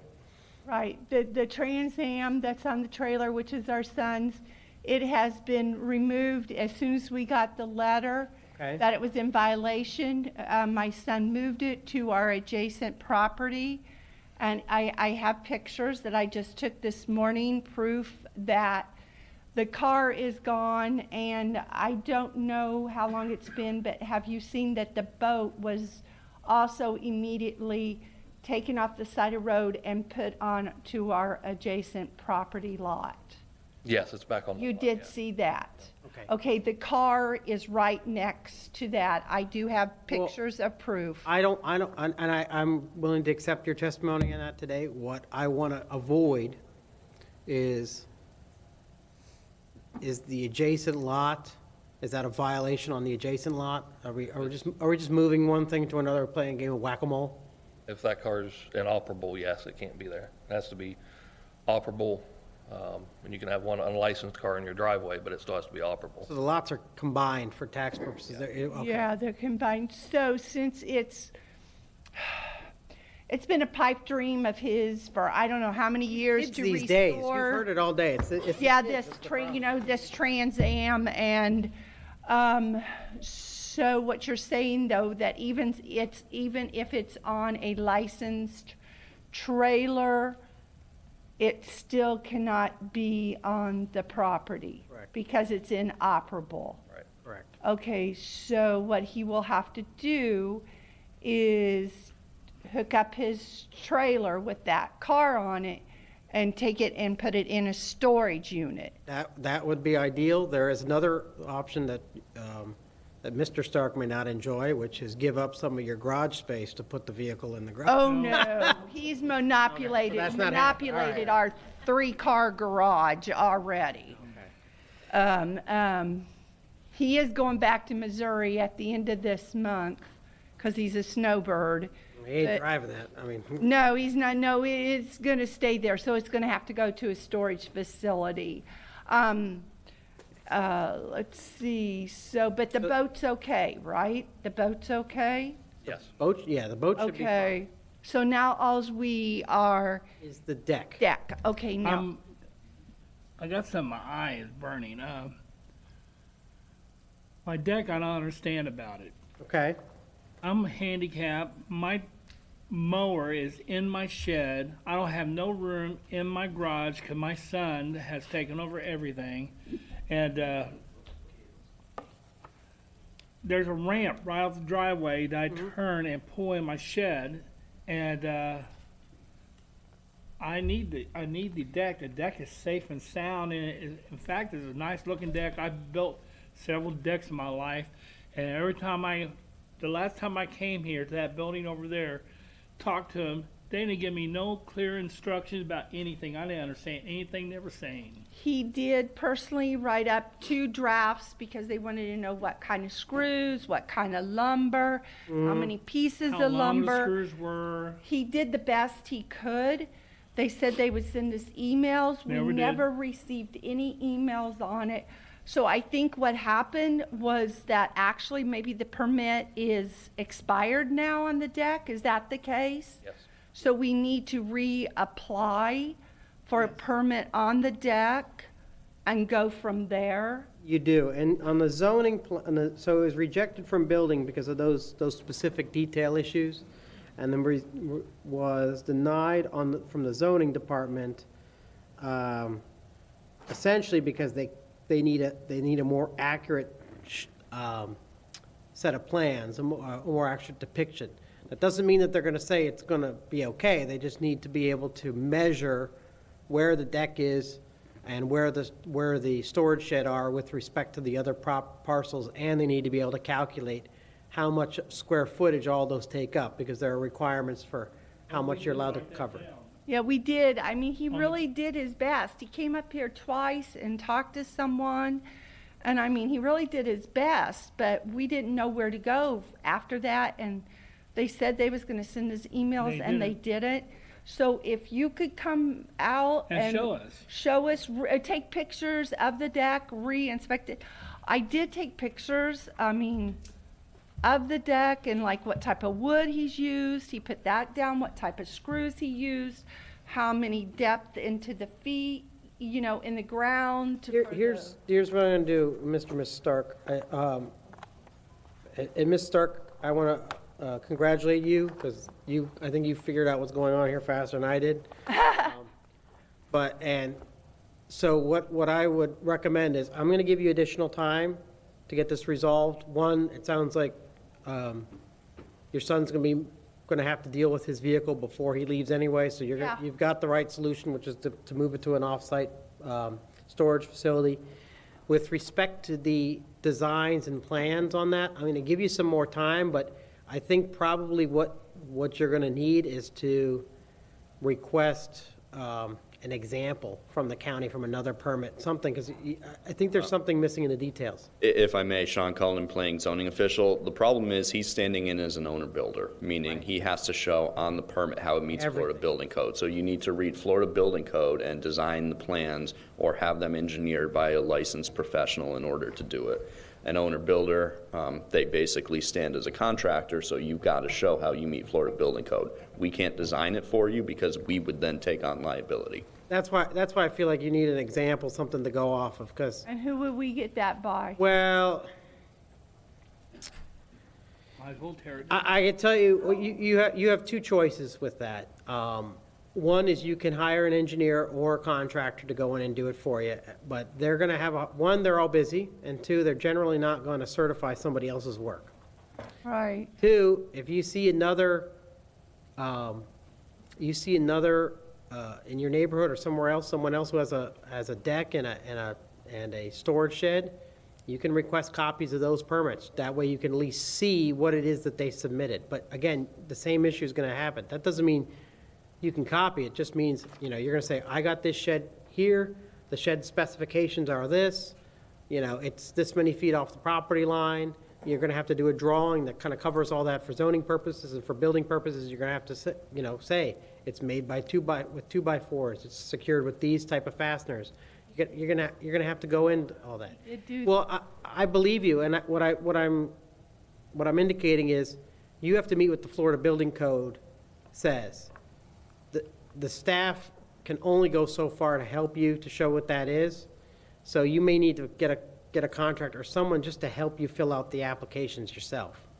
Because what I feel is you're providing some of the information, but not in a way that's they can deal with it. Jeff is licensed contractor. We have a friend from church that's a licensed contractor. Okay. Well, here's what I'm going to do.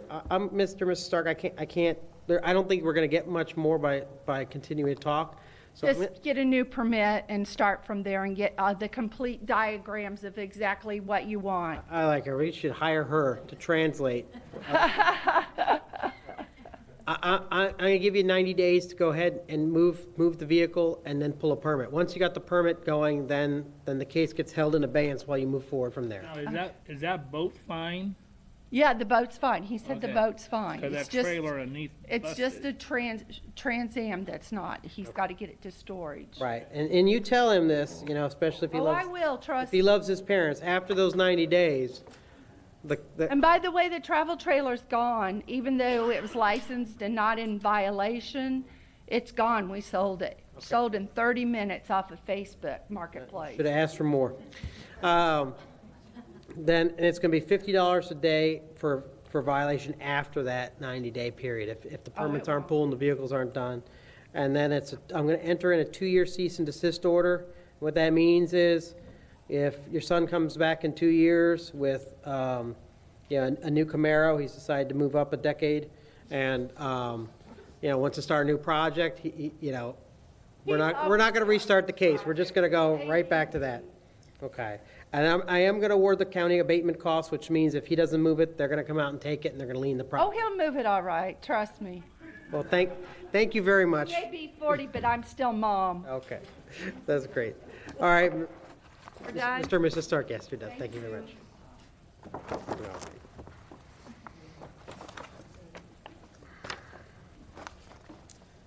All right. Okay, next case is item V on the agenda, COD 21-01954 for property at 18235 Driggers Avenue in Port Charlotte.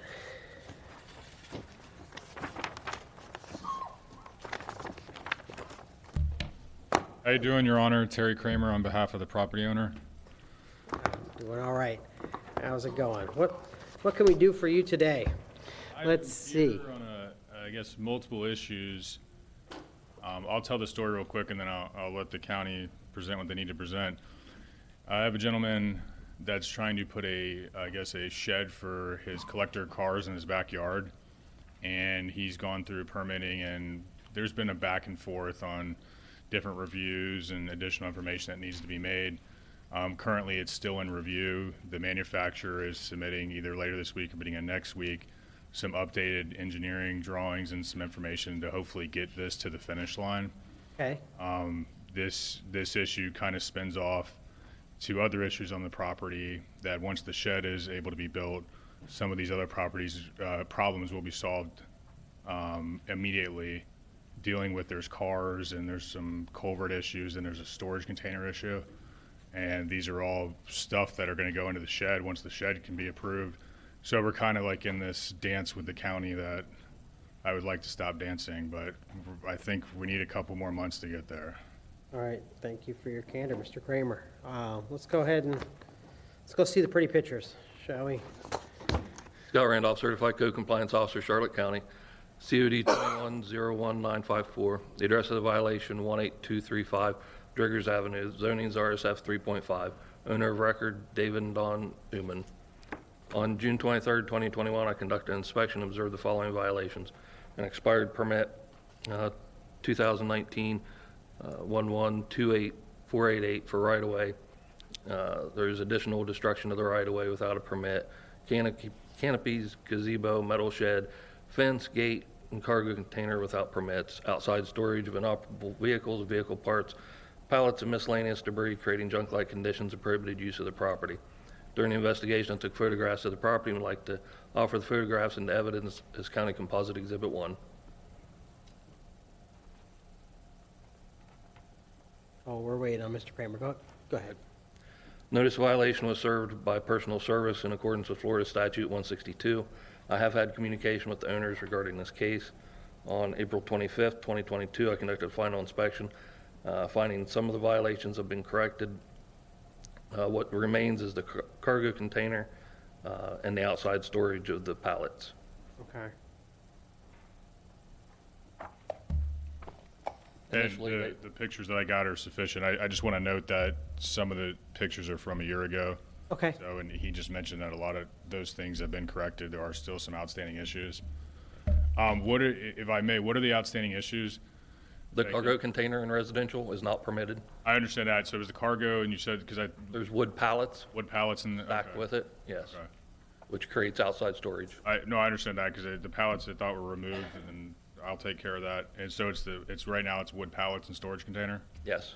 Okay. All right, we'll go ahead and accept these as County's Composite Exhibit number 1. From the description, I was expecting a little bit more in the photos, but so we got a culvert issue needs to be resolved and permitted. Has there been any activity on that issue? The culvert on the opposite side that you'll see in a second has been expired for a couple years. Okay. And they just haven't done it correctly. Was it done by this property owner? I noticed they Yes. purchased the property in 19. Okay. All right. So it looks. My understanding, and I just want to make sure, so that the culvert issue was an owner pulled permit. It expired, and I believe the issue is that it needs to be concrete or like impervious surface over the culvert. Correct. Is what the issue is. Okay. All right. Yeah, I mean the idea here is when they install the shed, they put the concrete slab in. So when the concrete guy comes out, he pours the concrete over the culvert, and that, I mean, I know it's not what you want to hear, but that's how stuff happens in real life. I mean, it's expensive and difficult to keep having people running around to pour concrete, but that's kind of where we're at. Okay. And yeah, it looks like, I would say the majority of the property looks in good shape. It's great street appeal, but once we get behind that fence, that seems to be a bunch of issues back there. And so the cargo container is going away, or is that being permitted? No, the storage container is going away. The issue of the storage container is the stuff that's in the storage container is going in the shed. There's some cars you can see in a couple of the pictures that has a canopy over it and like 3 car covers. Those cars are going in the shed with it, and then concrete slab, concrete over the culvert, and that should solve all the issues, and then remove the wooden pallets. I don't know why that's still an issue. That seems very easy to resolve. All right, Mr. Kramer, how much time do you need to do all that? If I may, sir, I was just reviewing Sean Cullen, playing zoning official. What was submitted does not meet code for the structure. The fact that it has to be a site-built structure of the same materials as the house. This was a metal carport type building, a steel building of about 2,500 square feet. Code says anything above 1,500 square feet must be built of the same materials as the primary structure. So he's either got to get he's got to put a smaller shed on there. Significantly. Or if he's going to keep what he's got. I can't see what he's storing in it back there. I mean, I'm assuming it's more than just the pallets and the gazebo, but. I'm not sure. To address the issue, that's why the manufacturer's resubmitting. There is part of the code. He's over 1.5 acres, so he can have up to 3,000, but you can only go up to 1,500. And then you have to do all this other stuff. So we're going to submit something, the manufacturer is, that hopefully solves this issue. And if it doesn't, then we'll go from there. Okay. So how much time do you need to do that? I would like for, if I could, to get, I would say 120 days, since just going through the permitting process. I hope to be faster, but I think that is realistic. Okay. All right. I'm going to go ahead and enter an order, find the property is in violation, give the property owner 120 days bring the property in compliance, thereafter face a fine of $50 per day for continuing violation. I will enter a 2-year cease and desist order, and I will give the county abatement cost if necessary. Thank you, Mr. Kramer. All right, thank you, Your Honor. Have a good one. All right. Our next case is item AA, COD 21-03076, 22171 Scarsdale Avenue, Port Charlotte.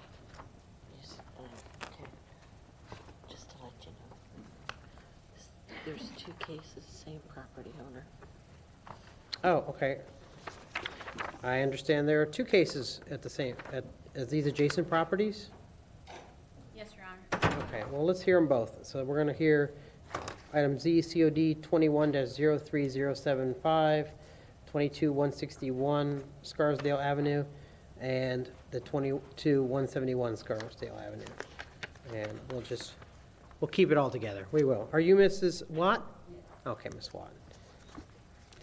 Tracy Jules, Certified Code Compliance Officer for Charlotte County.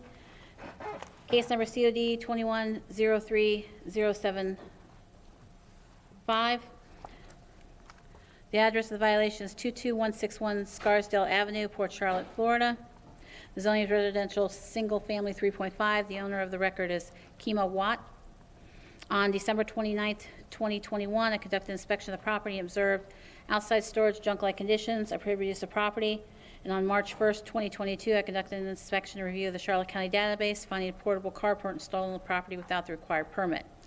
During the inspection, I took photographs of the property. I'd like to offer the photographs and evidence as County Composite Exhibit Number 1. Okay. Go ahead and keep going. The notice of violation was served by certified mail in accordance with Florida Statute 162. I have had communication with the owner regarding this case. On April 25th of 2022, I conducted the final inspection, finding the portable carport has been removed from the property and that the violation has been dismissed, and the other violations remain substantially the same. This is the end of my testimony. Okay, well, why don't we're going to dovetail right from that. Let's move on to the next property. Let's do them both because they look related from the notice. So. Okay.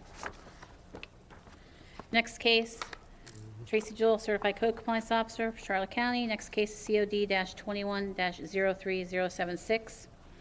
The address of the violation is 22171 Scarsdale Avenue in Port Charlotte, Florida. The zoning is residential single-family 3.5. The owner of record is Kima L. Watt. On December 29th, 2021, I conducted an inspection of the property and observed outside storage of junk-like conditions, a shipping container stored on the residential property, and all creating prohibited use of the property. During the investigation, I took photographs of the property. I'd like to offer the photographs and evidence, County Composite Exhibit Number 1. Okay.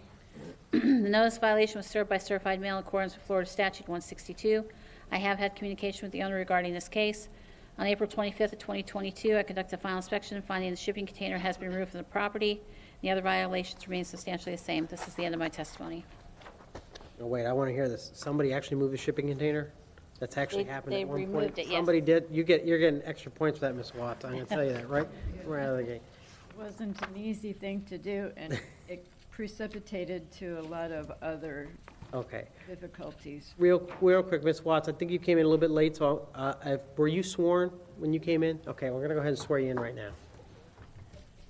Do you solemnly swear the testimony you're about to give is the truth, the whole truth, and nothing but the truth? If so, please answer, I do. I do. Okay. Now, Ms. Watts, have you had a chance to look through all those photos? I am trying here. And remember, when you're looking through them, I'm not asking you to say that's what the property looks like today. I'm just asking you to confirm that that is your property, and at least that's what it looked like on the dates that those photos were taken. It is my property. Okay. And it is obviously what it looked like on that day. Okay, I'm going to go ahead and accept both as composite exhibits 1 in each respective case, and just so I can start taking a look at what we got here. Okay. Your Honor, I mean, she has made a great effort in cleaning up most of the outside storage on both properties, but we do have just some remaining issues of the outside storage that needs to be removed. Okay. So when I'm looking at this piece of property right now, this is the 21161. The house, yes, the house is the one with the bus there. Okay, is the bus still there? Yeah, it's allowed to be there. Years ago, it was designated by DMV as a like an RV. Okay. Yeah. Yep. And it's licensed. But we're talking about really the fence and the materials in front of the Yeah, a lot of that's been removed alongside there. There's still some stuff that she has in the driveway that needs to be taken care of. Okay. And Ms. Watt, I'm probably putting words in your mouth, but you indicated when you moved the storage container, that's when you probably ran out of space to put a bunch of the other stuff? Right, that was not my plan, and so I've been all over the place trying to figure out how to accommodate that before the rain comes, and not knowing financially where I should go with all of that. Well, and I can tell just by Officer Jewell's demeanor that you guys have been working well on getting these things done. How much additional time do you need, Ms. Watt, to get things cleared up on your end? A lot of that has been changed from what you're seeing right now.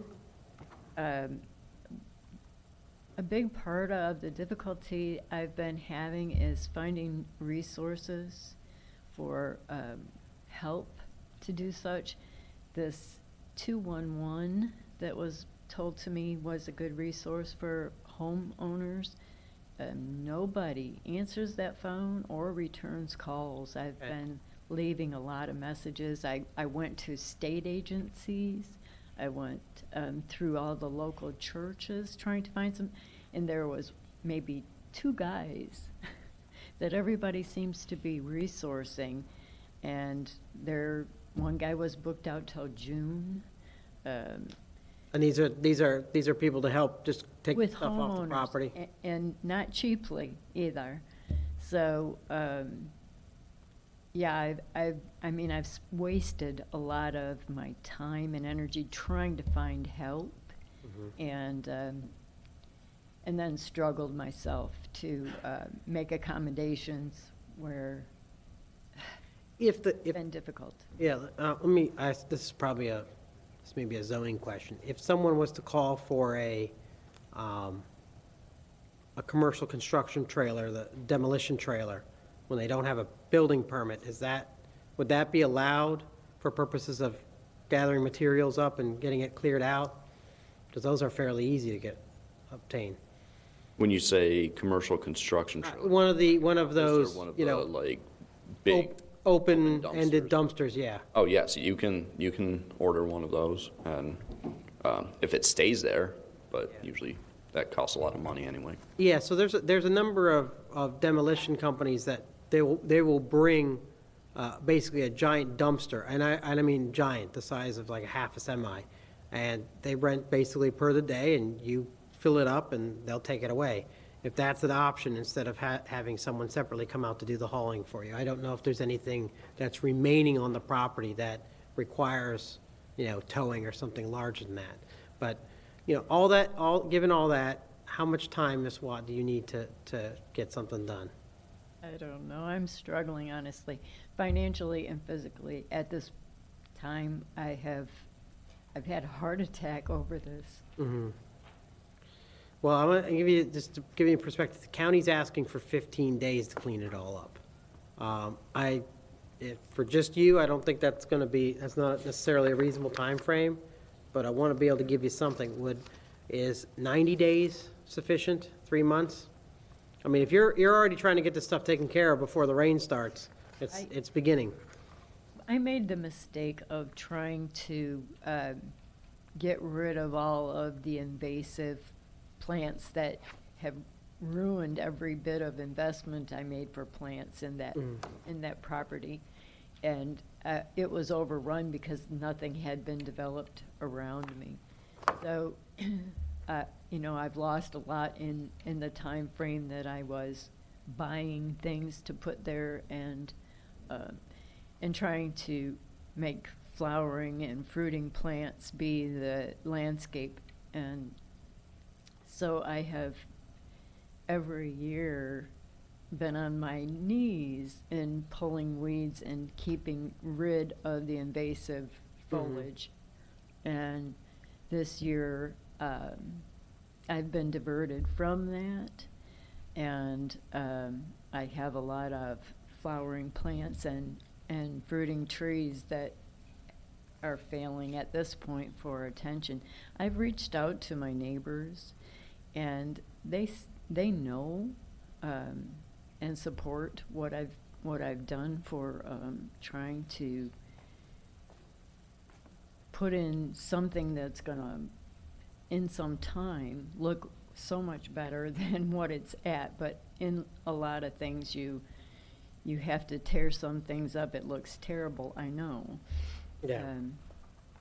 But that was kind of my therapy. Well, there may still be more options for you, but unfortunately, you know, stockpiles of cinder blocks, you know. That right there is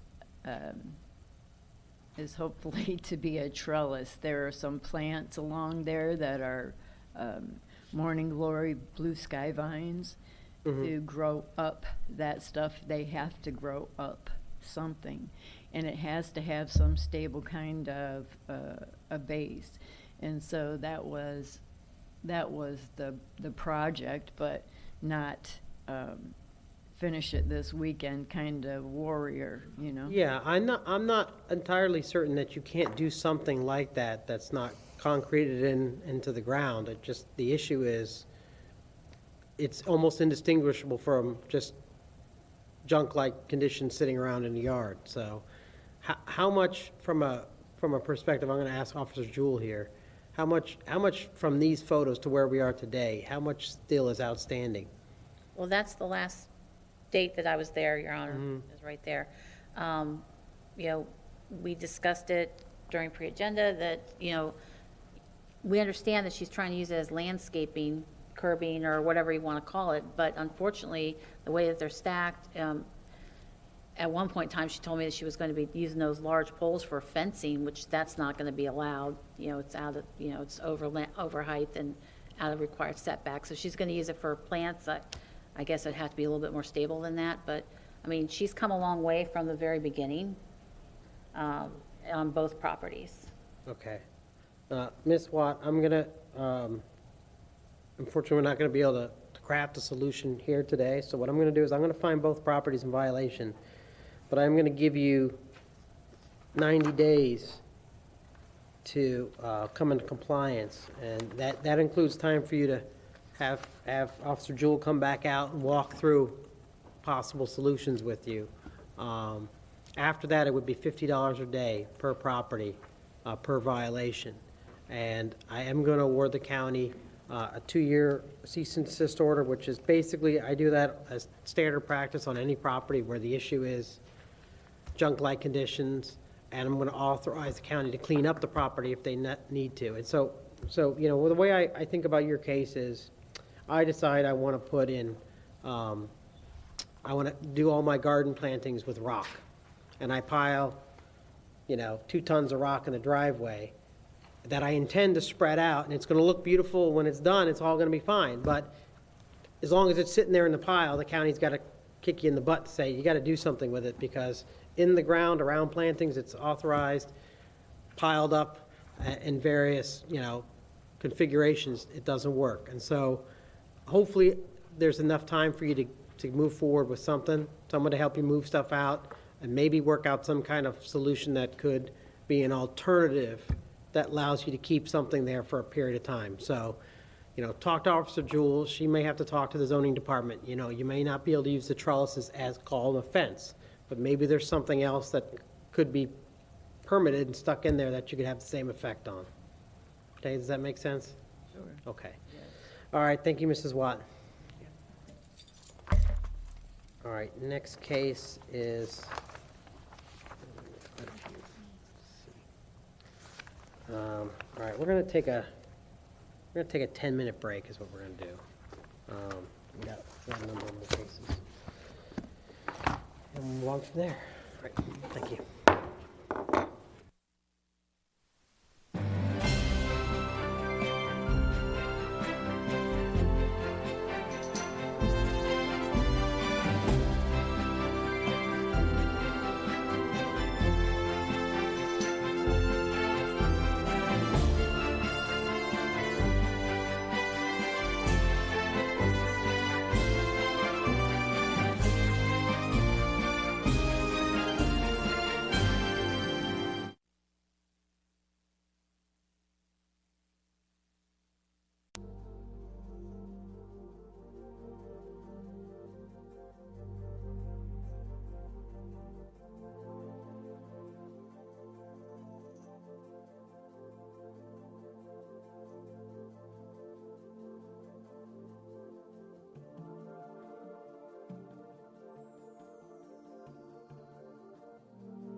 right, thank you very much.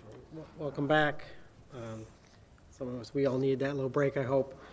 And we're re-energized to move forward with, I think we have 9 additional cases left that are in person, so I'm going to try and get the rest of you out of here so you can probably have some time of lunch. Next case I'm going to call is COD 22-00415, item DD on the agenda for 23142 Ruby Avenue. Mr. Jewell.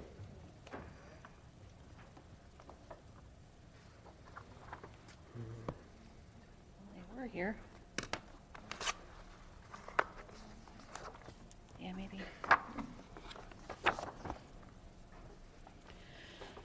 Tracy Jewell, Certified Code Compliance Officer for Charlotte County. Case number COD 22-00415. The address of the violation is 23142 Ruby Avenue in Port Charlotte, Florida. The zoning is residential single family 3.5. The owner of record is Robert N. Dorville. On February 25th, 2022, I conducted an inspection of the property and observed outside storage, junk-like conditions, and the prohibited use of the property. During the investigation, I took photographs of the property. There it is. I'd like to offer the photographs and evidence as County Composite Exhibit Number 1. Mr. Dorville, why don't you come on up here? I'm just going to ask you real quickly, take a look at those photos, confirm for me that that is your property and the photos reflect the property at the time that they indicate.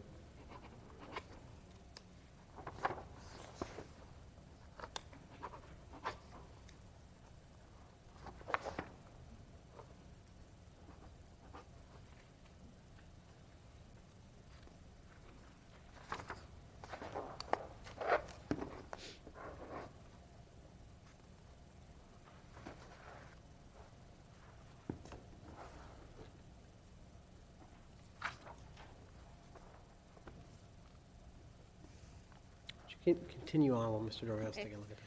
We're going to go ahead and accept those composite exhibit 1. Go ahead. Okay. The notice of violation was served by certified mail in accordance with Florida Statute 162. I've had no communication with the owner regarding this case. On April 25th of 2022, I conducted the final inspection, finding the conditions remain substantially the same. This is the end of my testimony. Okay. Mr. Dorville, what the county is alleging here, Ms. Jewell's saying, all the stacks of construction materials, the items in the yard, that constitutes a junk-like condition. It all looks like usable stuff, but it's not intended to be stored on the outside of the property. You understand that? Yes, Judge. Okay. What the county's asking me to do is to enter in an order giving you 15 days to remove all those items that are on the outside of the house. But I'm going to ask you, how much time do you need to do that? Because this is probably the first time I know you haven't had a conversation with Officer Jewell, so this is the first time you've really seen what the issue is. So their concerns are the stuff along the side of the yard, stuff in the front of the yard, in front of the garage. It's not your recycling materials. And the bicycles and looks like some other chairs and stuff stacked on the side of the house. Does that constitute everything? Yeah, there's a bunch of stuff. There's a big pile back there in that tub that's outside. Okay. All that back in there. Do you have any objection to removing any of that, Mr. Dorville? Judge, I already buy the trailer and to put all of them into the trailer, but I just bought the trailer. Okay. I don't put them yet. And the rest to the back to the house. Mm-hmm. And that's, he was got a jacuzzi there. But after that, I just moved in the house. Okay. And I'm trying, to move those things. But the little things behind, that's the way, when it's hot, I go sit down outside with my wife. And there's nothing to say you can have lawn furniture. In the backyard, you can have the grill, you can have the umbrella. Yeah. I'm not sure about the bathtub, or if it is a permitted installed jacuzzi. That's a different story. But and the large pile of chairs and bicycles all kind of aggregated in one spot. That needs to be addressed, and those materials, they can go inside your garage, or if you have a trailer, a licensed trailer that's in the driveway or on the side, you can store it inside there. But because I'm going to put them because okay. Just like I said, I just buy the trailer. Okay. And I'm going to put all of them inside. All right. Let me give the county's after 15 days, but I'm gonna Would 30 days be enough time, Mr. Dorville? Yes, sir. Okay. All right, I'm going to go ahead and enter in the order. I'm going to give you 30 days to come into compliance. After that, it'll be a $50 fine. It's a standard fine. And because it's outdoor stuff, I'm going to enter in a 2-year cease and desist order and award the cost of abatement to the county. Well, all that means is that once you get your trailer and you got everything loaded up, it's not going to find itself back in the yard in those 2 years. And if it does, the county can go and clean it up. Okay. Thank you, Mr. Thank you so much. All right. Go on to our next case, which is item FF COD 21-02703, 21954 Cellini Avenue.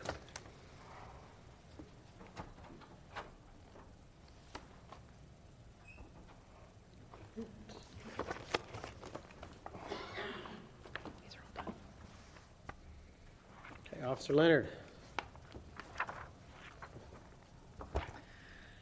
My name is Rhonda Leonard. I'm a certified code enforcement officer for Charlotte County.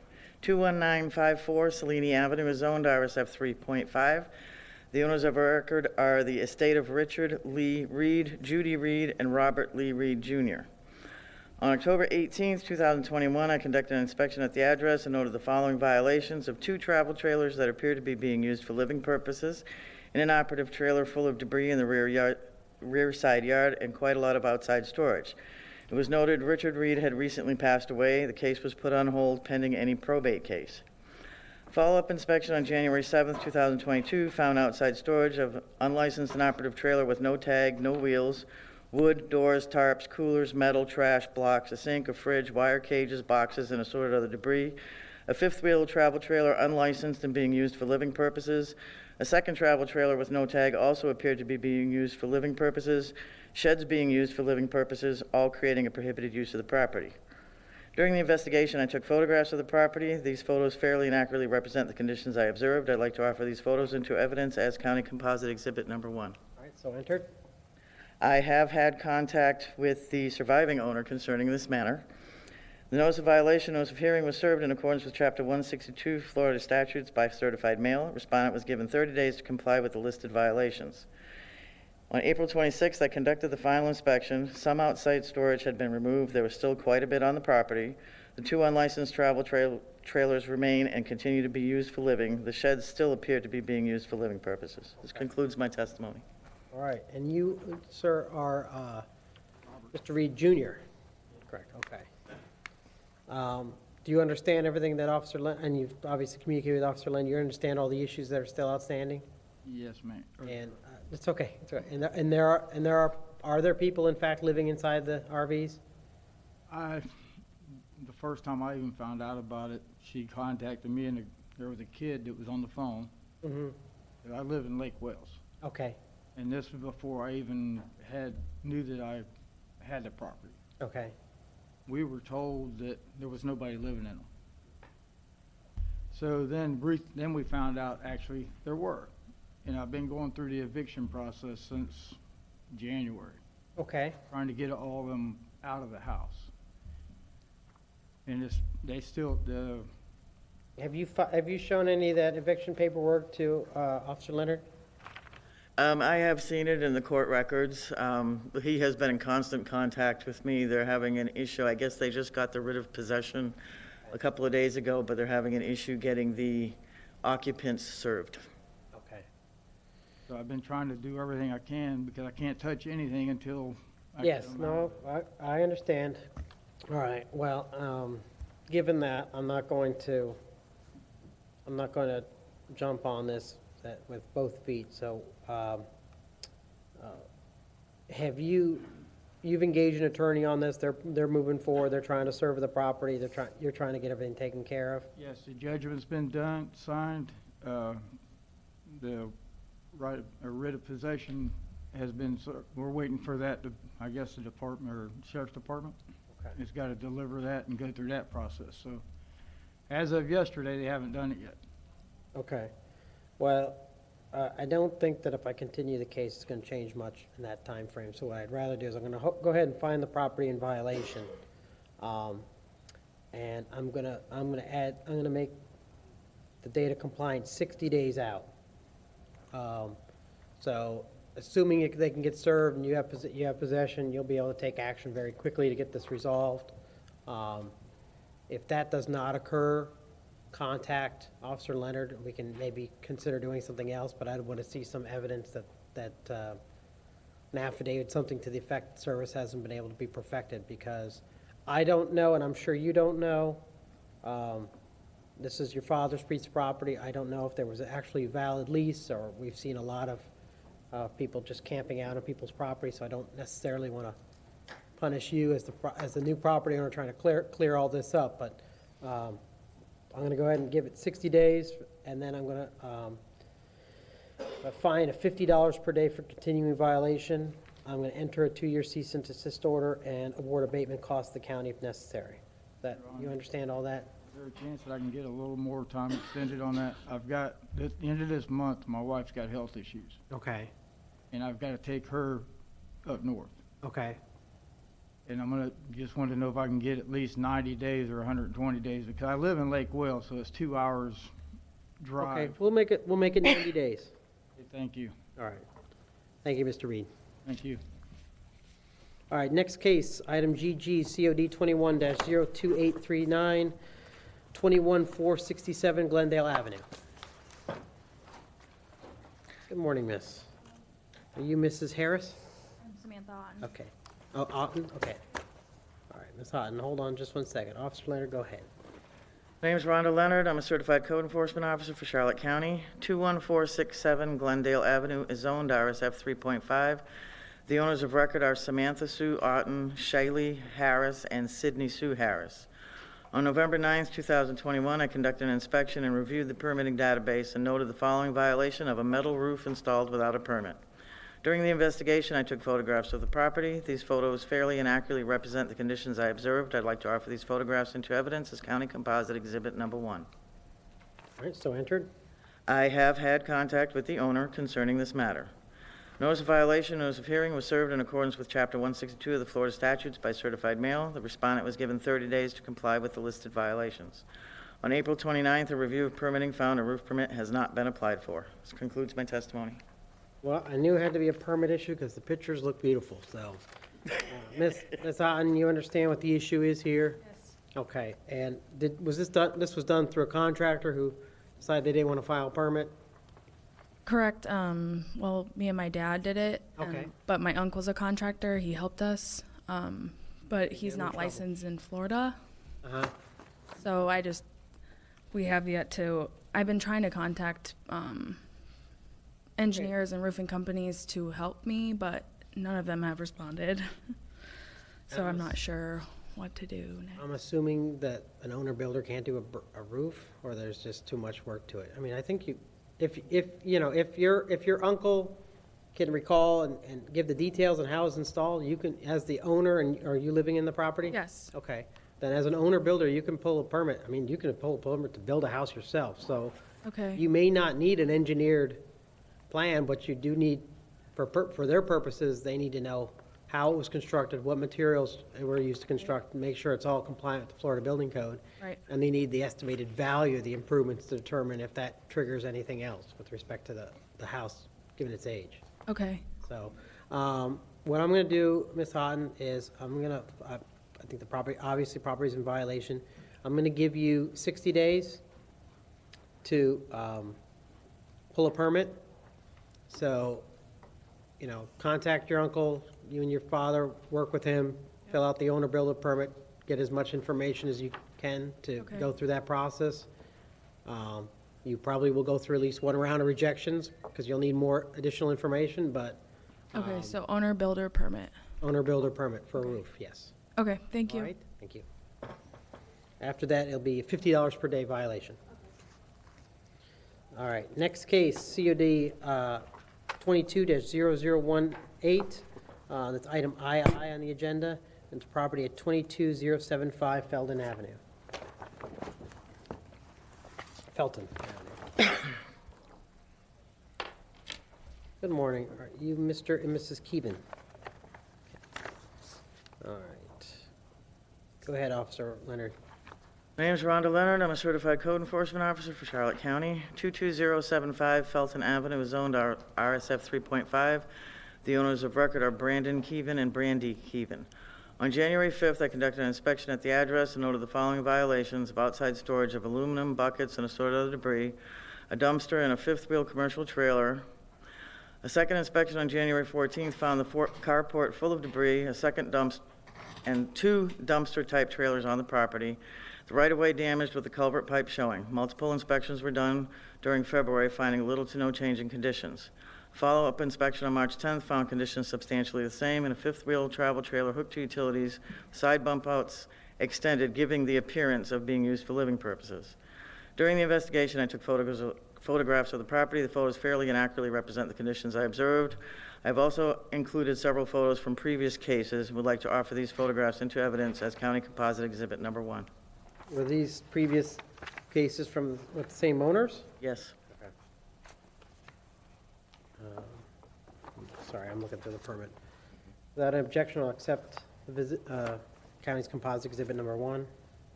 I have had contact with the owner via telephone and email concerning this matter. Per Mr. Keevan, the travel trailer was not being used for living. It was hooked to electric only to keep mold from growing and rats from chewing on the wires. He also stated he had been in contact with Public Works concerning the right-of-way. The violation of the travel trailer and the right-of-way have been dismissed. Okay. The notice of violation, notice of hearing was served in accordance with Chapter 162 of the Florida statutes, was prepared as a repeat violator due to previous cases for the same violations of junk conditions, and the cease and desist orders have expired, and additional cases that were dismissed.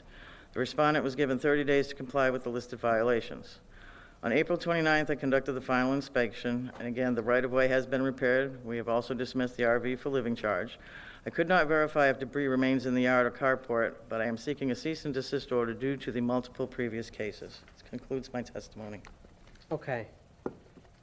So, just real quick,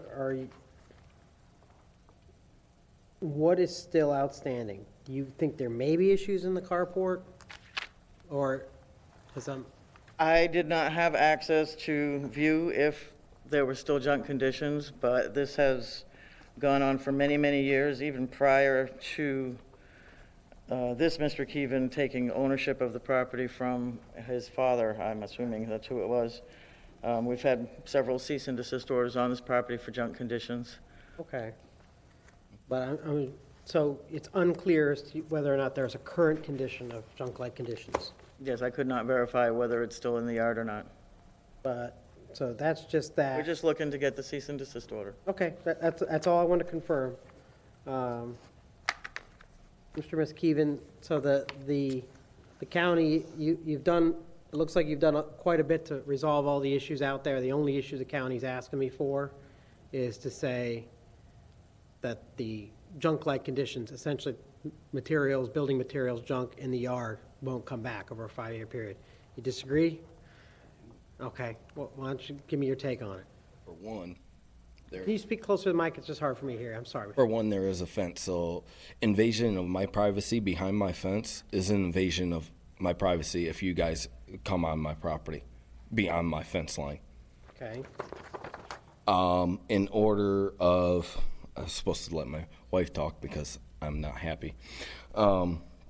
But there is we were not notified at the beginning of the year when she started taking pictures of like the dumpsters and then that machine that was on the thing when we sold, because I got out of my warehouse because of COVID and I could not afford a warehouse anymore. So I got rid of the dumpsters. We sold that. We cleaned all that stuff up. And she is still harassing us. So none of the photos that I see are anything beyond the fence line. They're all plainly visible stuff from the street. Mm-hmm. But she has not taken a photo of 429 when she came by. Yes, she did. It's on there. Oh, there is. Yes, there is a photo. Oh, okay. Okay. That shows. Which there's a dumpster of me having an open permit for my roof, which I'm allowed to have. Yeah, and she's saying it's not. Well, the issue is I did not. We've got emails. It was. I'm gonna shut my mouth now. It was your other dumpsters that you sold. Okay, so I think the only real issue is here, and I'm not going to speculate to what's in the carport if it's not visible. to your earlier point, it's not visible. So what I'm inclined to give the county its 5-year cease and desist order, which basically just says if junk-like conditions reoccur, they won't have to start a new case. They'll just bring it back to me for a violation. But I am not inclined, given the substantial work that's been done to bring this into compliance since the photos first started indicating an issue, to give what the county's asking for in the sense of penalties, which is $250 a day, which is the maximum that they're allowed. So I'm going to go ahead and enter in the 5-year cease and desist order, which essentially just means that if there's a reoccurring violation, they'll be able to institute a case, and I'm going to award them abatement, which means remove any violations if that occurs, which they will not do that in the first instance. But I'm going to reduce the fine to the standard fine of $50. So, you know, this is a property that I'm looking at the case history. There's been issues with this in the past. My understanding is that there may be some continuity in ownership, but you've taken great strides in a short period of time to get the property compliant. Well, if we were notified beforehand, before all this stuff, we'd probably be okay. But she never notifies us. Notice is not notice is not necessary when, in fact, there's still a violation. So the issue is whether it's in violation today. I'm not indicating that. All I'm indicating is that it was in violation at one point, and I'm going to enter the cease and desist order. But I'm not going to impose any fines at this time because it's been cleaned up. So we can spend all day arguing about the past, but I don't think that that's going to change anything. No, it's the harassment from her. Okay. Well, of speculations is where I'm getting at. Okay. Like her speculation of living in the camper and stuff like that. As you've seen with the case right before you, it happens. They don't have X-ray vision, and if the county does have X-ray vision, you know. Okay. All right. Thank you very much.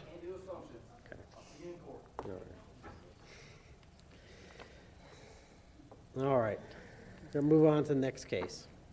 All right, so in that one, I'm finding the property owner in violation, give them 15 days to come into compliance, thereafter face a fine of $50 per day for continuing violation, and the entry of a 5-year cease and desist order for repeated violations, and the entry of cost of abatement if necessary.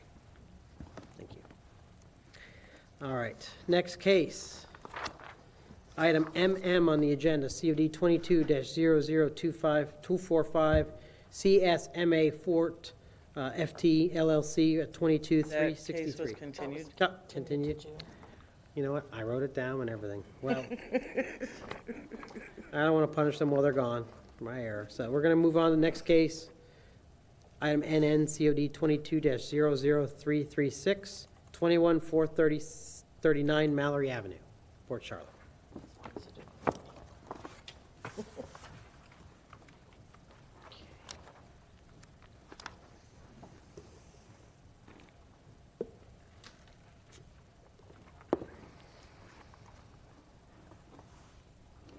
Good morning. Good morning, ma'am. Are you Miss Spencer? Yes. Okay, Miss Spencer, hold on just a second. I'm going to ask Officer Leonard to walk me through the case, and then you and I will have a conversation. Okay? Officer Leonard, please proceed. My name's Rhonda Leonard. I'm a certified code enforcement officer for Charlotte County. 21439 Mallory Avenue is zoned RSF 3.5. The owners of record are Leslie and Ernie Spencer. On February 16th, I conducted an inspection at the address and noted the following violations of outside storage of miscellaneous items, including but not limited to furniture, bedding, household items, plastic containers, and assorted other debris, creating a junk-like condition, prohibited use of the property. During the investigation, I took photographs of the property. These photos fairly and accurately represent the conditions I observed. I'd like to offer these photographs into evidence as County Composite Exhibit Number 1. This is gone now, these 2 boxes, the 2 bags that are there. Okay, well, I'm going to go ahead and enter those in. We'll just talk in one moment. Ms. Spencer, go ahead. I have had contact with the property manager concerning this matter. The notice of violation, notice of hearing was served in accordance with Chapter 162 of the Florida statutes, was prepared as a recurring offender due to multiple previous cases for the same violations that were dismissed.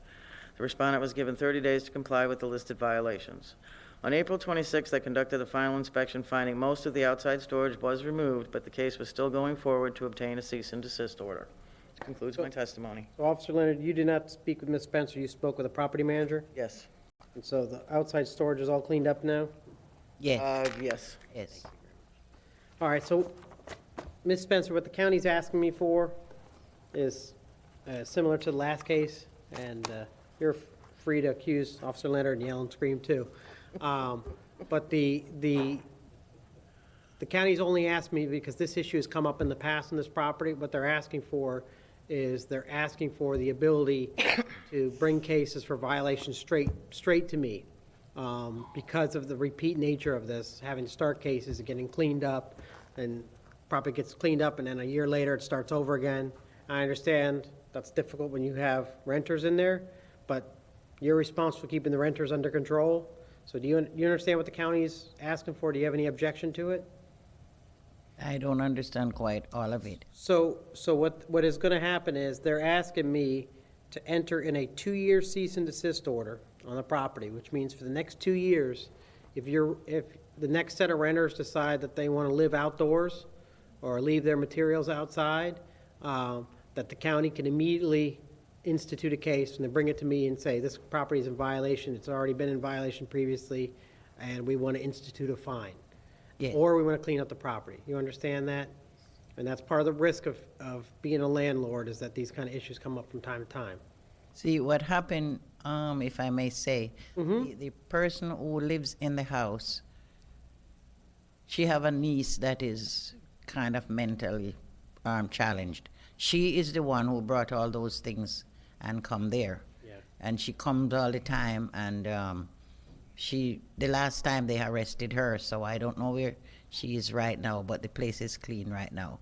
Yeah. No, it's one of the risks you take when you own property and you're not responsible for it at that point, but you are responsible, right? So they're there, and sometimes you can't kick them out. But you have to bear the responsibility of making sure that you're picking the right tenants and that they keep the property clean. So I'm going to go ahead and find the property owner was in violation of the day of the photographs. Enter in a 2-year cease and desist order. If there is additional penalties, it'll be $100 per day for violation, and award abatement cost the county if necessary. So what that means is, going forward, Ms. Spencer, if in 1 year a new tenant or someone else or their relatives show up and park 15 cars in a driveway that don't work, they're going to come right back to me at one of these hearings and say, we want $100 for the first day and $100 for every day after that until it's cleaned up. So you understand that, okay? Yes. All right. Thank you, Ms. Spencer. Are we done? For being patient. Thank you. All right. Next case, item 00 on the agenda, COD 22-00533. 21888 Beverly Avenue in Port Charlotte. Needs one.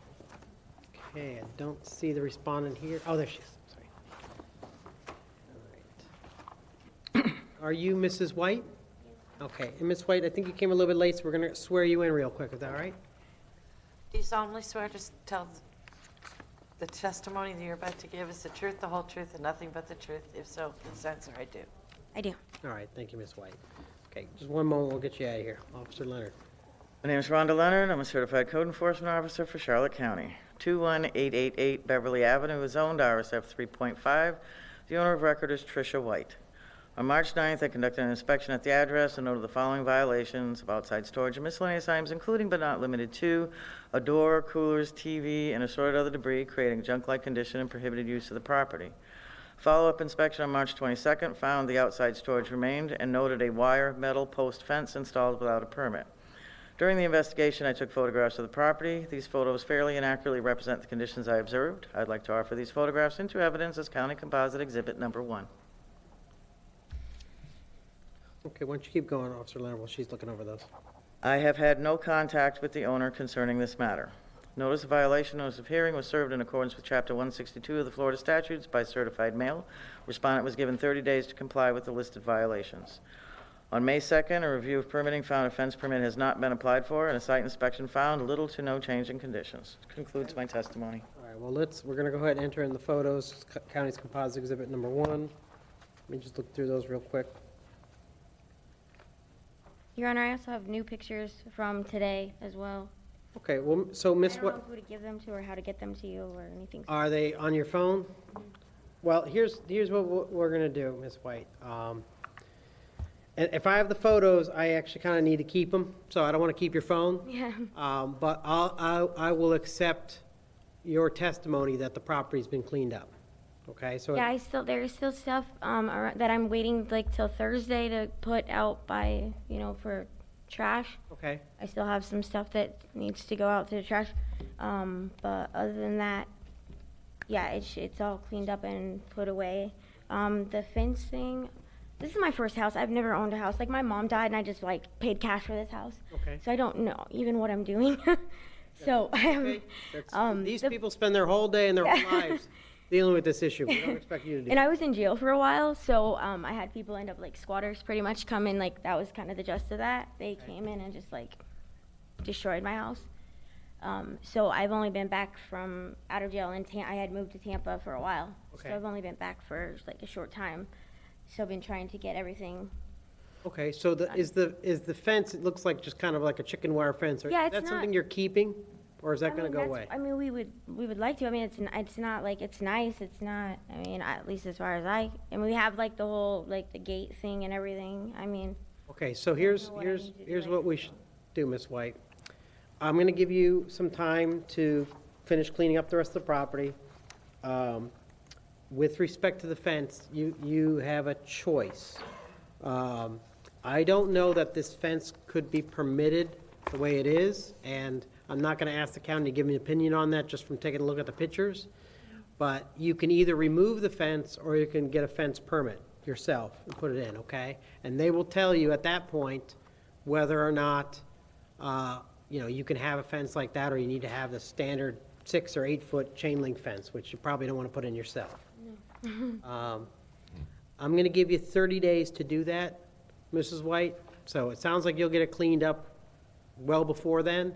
But as far as the permitting and things like that, that's 30 days for you to go into the building department, which is the building next door, and pull a permit for a fence. And if you can't get the fence done, it looks like something you could pull out yourself. Yeah, I mean, we put it in ourselves, so. Okay. Well, I didn't personally, but some guys did. All right. Well, that's where I'm at with that. Is that all acceptable to you? Yeah, I don't have dogs anymore, so it's not a big deal. I had dogs before. That was why we did it. So. Okay. All right. Well, well, as you probably saw earlier, you're allowed to have chickens too, but you can only have 3 or 4. So I'm gonna go ahead and find the property in violation, but I'm gonna give the respondent 30 days to come into compliance. After that, it would be $50 a day against the property. Now, as a homeowner, you don't want that. And I'm going to enter in a 2-year cease and desist order and abatement to the county. What that basically means is, as I've explained earlier, is, if stuff starts piling up on the outside of the house again, they can start fining you, or they can come out and remove it, and they'll just charge you for it. Because it would not be able to come to court again or anything like that. It would just be like they automatically fine me, and that's it. Well, they will come back to me, but if all they'll do is come back to me with a photo of, on this date, there was stuff out there, and even if you clean it up the next day, they're entitled to ask me for the penalty. So it is kind of an automatic. Automatic, yeah. Okay. All right. Thank you, Ms. White.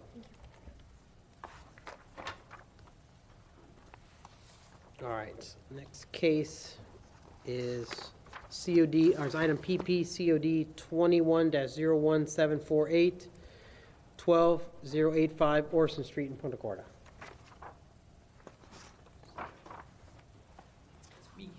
Okay. For the record, I do not know where Hunter Biden's laptop is. Just okay, all right. Putting that out there. Are you Mr. Pullen? I am. Okay, Mr. Pullen. All right, give me just 1 second. Officer Brickley's going to come up.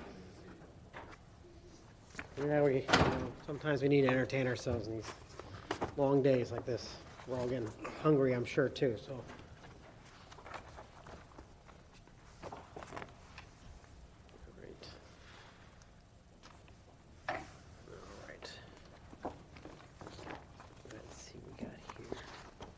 All right, Officer Brickley, if you're ready, the floor is yours. Good morning, Brent Brickley, Certified Code Compliance Officer, Charlotte County. Case number COD 21-01748. The address of the violation is 12085 Orson Street, Punta Gorda. The zoning is RS 53.5. The owner of record is David M. and Patricia D. Pullen. On August 4th, 2021, I conducted an inspection and observed the following violations of a cargo container without the proper permit, creating prohibited use of the property. During the investigation, I took photographs of the property. I would like to offer the photographs into evidence as County Composite Exhibit Number 1. Okay, seeing no objection, Mr. Pullen, so entered. The notice of violation was served by certified mail in accordance with Florida Statute 162.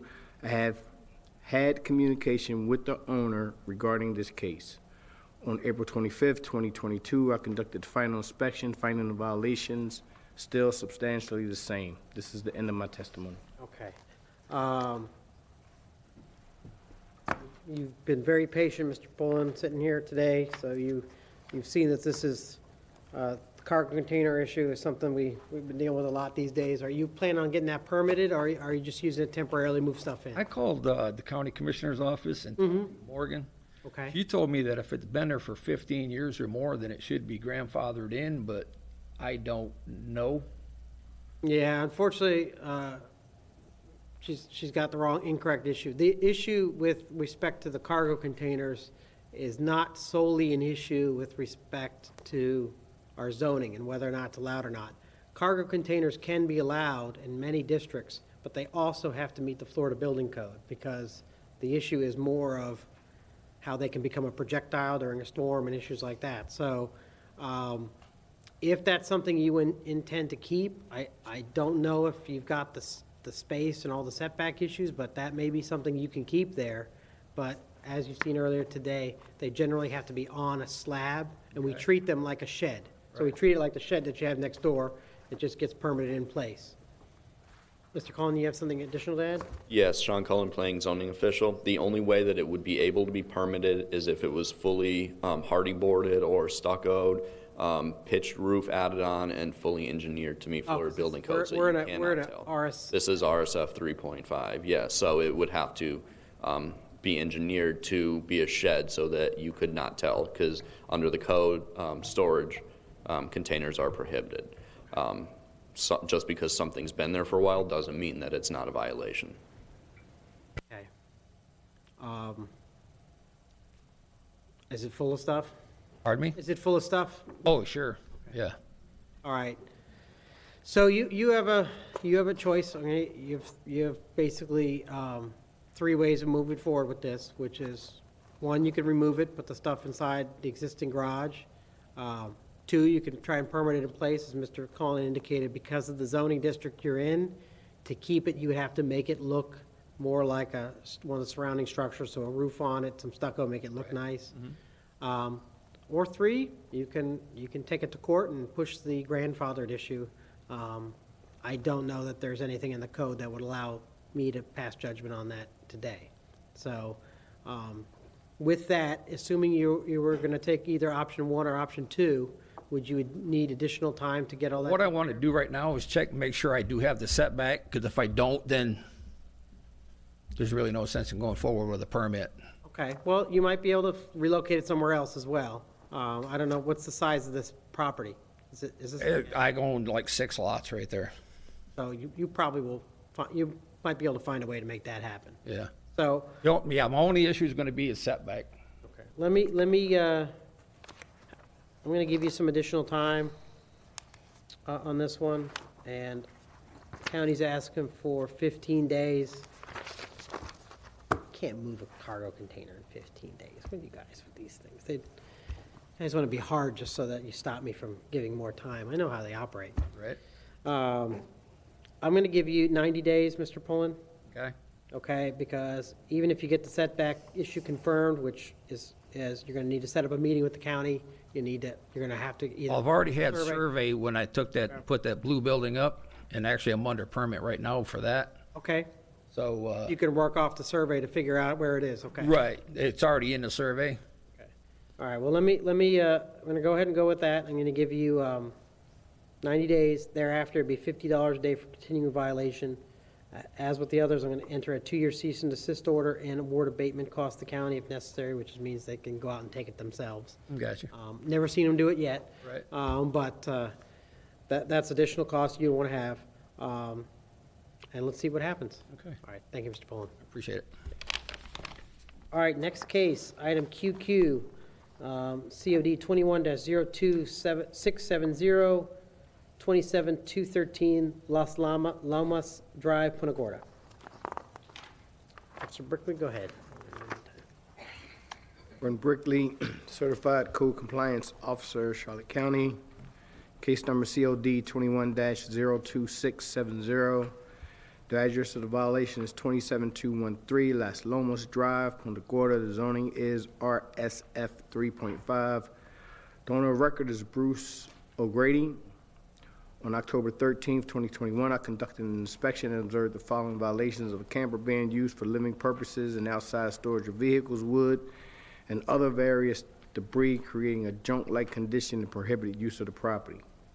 During the investigation, I took photographs of the property that I would like to offer the photographs into evidence as County Composite Exhibit Number 1. Okay. Seeing no objection, so entered. The notice of violation was served by certified mail in accordance with Florida Statute 162. I have had communication with the owner regarding this case. On April 26, 2022, I conducted the final inspection, finding the violation still substantially the same. This is the end of my testimony. Okay.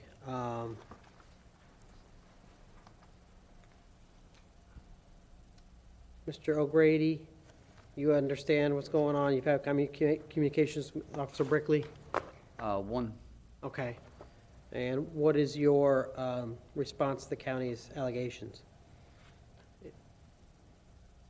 Are they, I mean, is the property being, is the trailer being used for living purposes? Yeah. Okay. And what about the outdoor storage of wood and other materials? Is that something you're planning on cleaning up, or? It has been cleaned up. The wood that he's talking about is the privacy fence. That fence right there in front of the black vehicle? Is that the It's wood? not Okay. specifically when I'm speaking about this other various debris on that lot. He just recently put that fence up. Okay. So what's back there as of now, I can't really see. Okay. Prior to that, a ton of debris on that lot. Okay. Well, let's move forward with the remaining outstanding issues here. So, is the camper still being used for living purposes? Yes. Okay. And is your intention to have that relocated or cease using it for those purposes? I'm sorry? Is your intention to continue to use it for those purposes? Yes, until I get the money together to do the mini home that I'm putting on the property. Okay. And how much time are you going to need to do that? Undecisive right now. Okay. Well, Mr. Grady, this comes up fairly often. We do have people building homes, putting in mini homes. I am going to give you a little bit additional time to figure out what you're going to do with the property and to clean up any outstanding junk-like conditions that are visible from the street. And I'm going to do that in 45 days. And thereafter, though, it would be $50 a day for continuing violation and the entry of a 2-year cease and desist order. Have you pulled a permit to build a mini home, or you're? I'm in the process of trying to do all that. Okay, all right. I mean, I can't tell you that once you pull a permit that you're going to be allowed to continue to stay on the property. That's just not the way it works. And I know I've asked this question in the past, the zoning staff. Do we have a construction trailer option for single-family homes, or is that only for commercial stuff? No, sir, that is only for commercial. That has been in place for decades, long before my time here. Okay. Yeah, so unfortunately, I don't have any additional leeway, Mr. O'Grady, to say that once the permit's pulled, that you can stay there while it's being constructed. Good thing about those small homes is they can be built very quickly, right? So it'll be $50 a day after that, and I am going to enter in a 2-year cease and desist order and award abatement costs to the county if necessary. But, you know, it is imperative that once the house is constructed, if a house can be constructed on that property, if there are fines that have accrued to that date, you can come in afterwards and ask for them to be reduced. So that's where we are. Do you have anything additional to add? Okay. If I may, sir, just for clarification, so he doesn't go and spend his money, RV or trailer-based, vehicular-based tiny homes are not allowed in the residential single-family zoning district. It would have to be just a small footprint site-built house or something along that type that meets Florida Building Code. What about a cargo container converted? That is a possibility as long as it meets Florida Building Code. Okay. So what? Just not if it's classified as a vehicle. Yeah. So most tiny homes are trailers classified as vehicles. Yeah, what Mr. Cullinan is saying is, you know, Yeah, I'm not doing a trailer. you're building something on site. Yes. Okay, all right. Well, then that would be allowed. Yeah. Okay. All right, thank you, Mr. O'Grady. All right, I think that's, do we have any, I don't see that we have any additional cases that are where the property owners are here. It's been a long day for staff, so I'm gonna actually take the remaining cases and who has the least cases so they can leave. And that leaves, no, it's not you. I checked. You're done. You have too many. I'm gonna add Officer Teej. I think you got one more. You're up next, and that is COD, item H, COD 21-00678, 5096 Hogan Street in Port Charlotte. Trying to be respectful of everybody's time today. It's probably going to be Rhonda's going to get stuck last. What? It's always this. It's just. All right.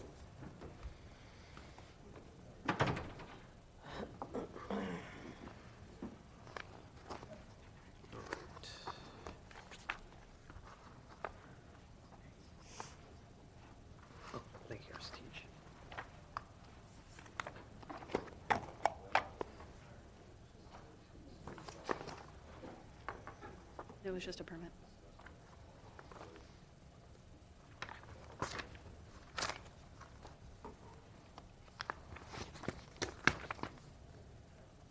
More happy campers. Please. Okay.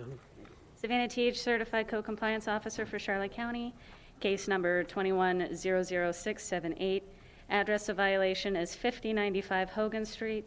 Zoning is RSF 3.5. Owner of record is Rafael Castellanos.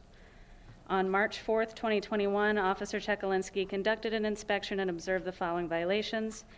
Active permit with expiration date of May 24th, 2021. Later inspection on June 7th, 2021 found permit in expired status. I took over the case on July 22nd, 2021, finding the permit still in expired status. During the investigation, I took photographs of the property. I would like to offer the photographs and any copy of the permit into evidence as County Composite Exhibit 1. So entered. The notice of violation was served in accordance to Florida Statute 162. I've had no direct communication with the owners regarding the case. Property owner's daughter was advised of the expired permit and how to correct. On April 25th, 2022, I conducted the final inspection, finding the permit still in expired status. This is the end of my testimony. Okay. Oh, gosh. All right. Well, I'm finding the property owner in violation, giving them 50 days, giving them 30 days to come into compliance with a $50 fine thereafter, a 2-year cease and desist order, and award abatement costs the county as necessary. Thank you, Officer Teach. No. Officer, I saw JD raise his hand earlier, so Officer Drown, you're up next. You have one. I didn't do it in alphabetical order. Should have.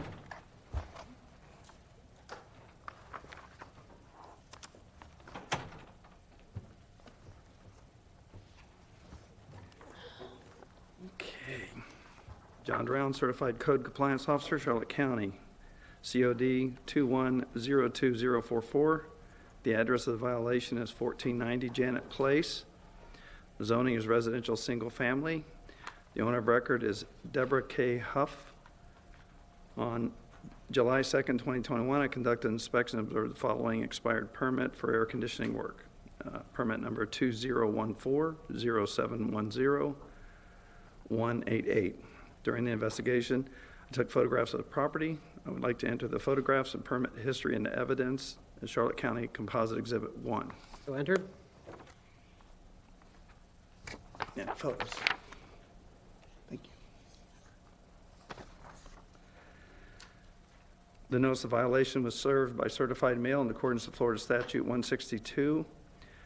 I have had communication with the owners regarding this case. On 5/3/2022, I conducted a final inspection, finding the violations still substantially the same. The permit issued for the air conditioning repair is still expired. This is the end of my testimony. All right. Find the property owner in violation. I'm going to give them 30 days to come into compliance. Thereafter, face a fine of $30 per day for continuing violation. Thank you, Your Honor. And Officer Wahlberg, you're up next.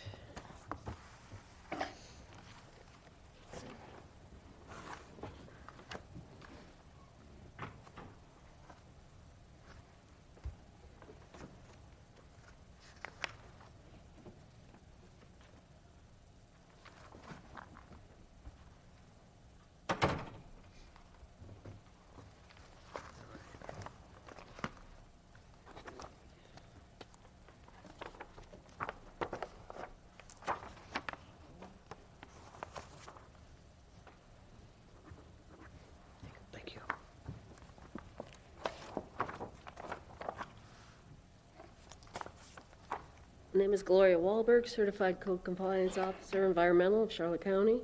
The address of the violation is 25566 or 25576 Marion Avenue. Zoning is Commercial General. The owner of record is David B. Orrell.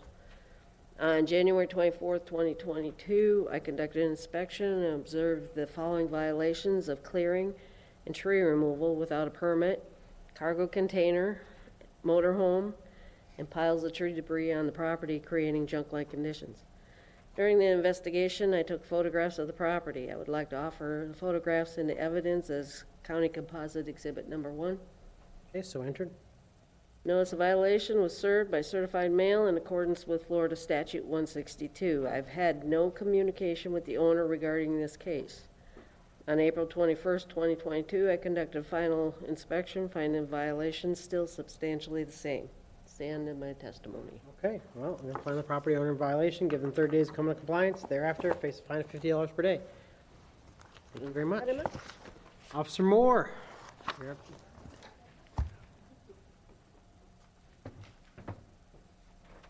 I apologize if I'm missing people, but I'm trying to get through.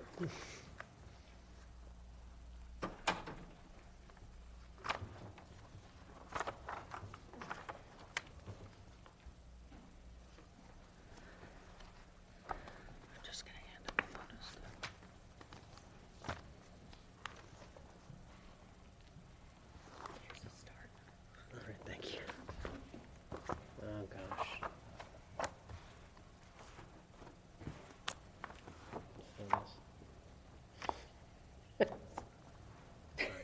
Go ahead, officer. Officer Moore, Certified Code Compliance Officer for Charlotte County. The address of the violation is 16050 Hibiscus Drive. The zoning is agricultural. The owner of record is Mary I. Helms Estate. On March 17th, 2022, I conducted an inspection of the property and observed the following violations. Outside storage of miscellaneous items creating a junk-like condition, plus several structures that have been built without permits. During the investigation, I took photographs of the property. I would like to offer the photographs, flyover footage, and body cam footage into evidence as County Composite Exhibit 1. Oh, this is going to be a good one. All right. I'm going to do the flyover. So entered, and then let's see it. Yeah, that's what I was Do getting. you want them to run through the photos? We can go through the photos one time, just really quick while we're. Why don't you keep speaking in the meantime? I'll Okay. keep it. The notice of violation was served by certified mail in accordance with Florida Statute 162. I had contact with the current squatter on the property. He was advised of the complaint, and he allowed me and other agencies to walk the property, to include the properties that his wife owns. The property owner is deceased, and the squatters have incorporated this property into theirs. On May 2nd, 2022, I conducted the final inspection of the permitting database, finding the violation still substantially the same. This is the end of my testimony. Do you want to do the video next?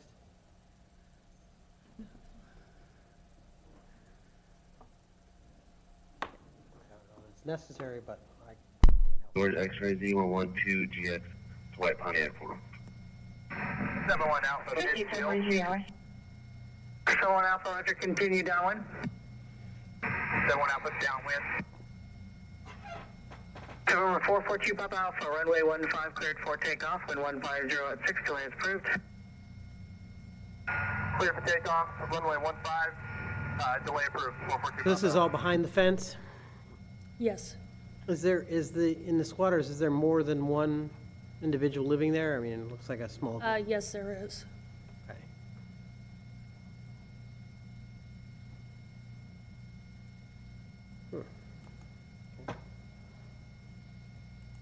What area of Punta Gorda is this? This East County, or is this in Tropical Gulf Acres somewhere? More south, this is Scarecrow Farms. Okay. How do you get the canoes on the roof of the?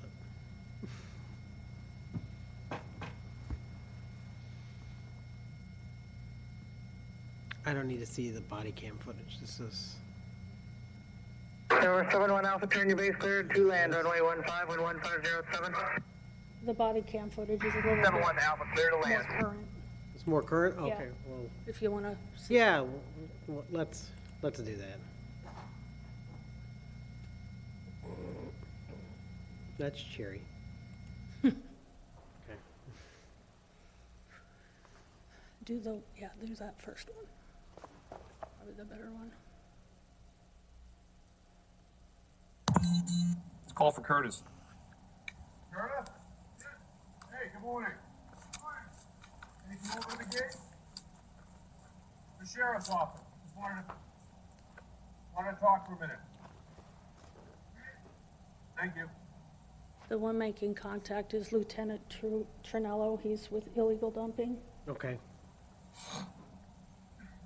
And so everything that's been alleged in this case is all on the squatter's own property, or how much of it's, or is this all on the adjacent property? It's on both. Okay. No, Jennifer's not on. I'll be presenting the other ones next month. Okay. It's all incorporated. Yeah, we talked before. It's been a couple of years. Curtis! Probably better. You look good, man. You look good. This guy. So, just wanted to give you a courtesy heads up that we So were is this out entrance on the property that's on the estate of Mary Helms, or is this on the adjacent property? It's on the adjacent property. Can we fast forward to where in here is the Mary Helms piece of property? Just so that I'm not confusing the two pieces of property for violation. Okay.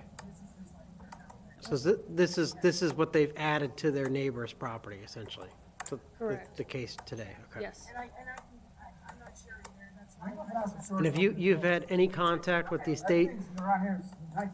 We have attempted, but they have no interest in pursuing it at all or signing it over or anything at this point. Okay, so they're not willing to do a deed to the county or do anything that will allow the county to clean it up?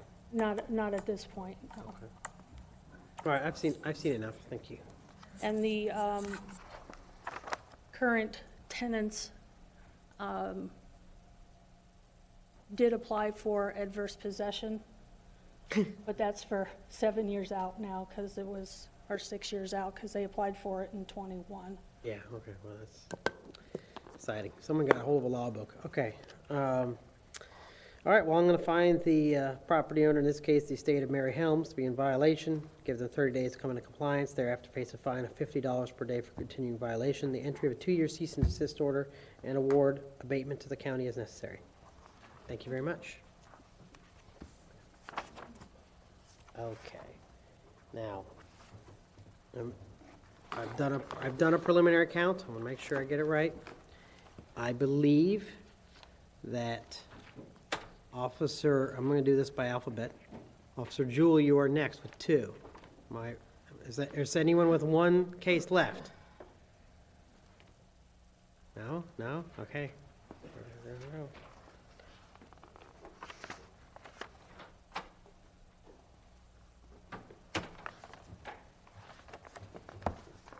Jewel, take it away in your remaining cases. Thank you.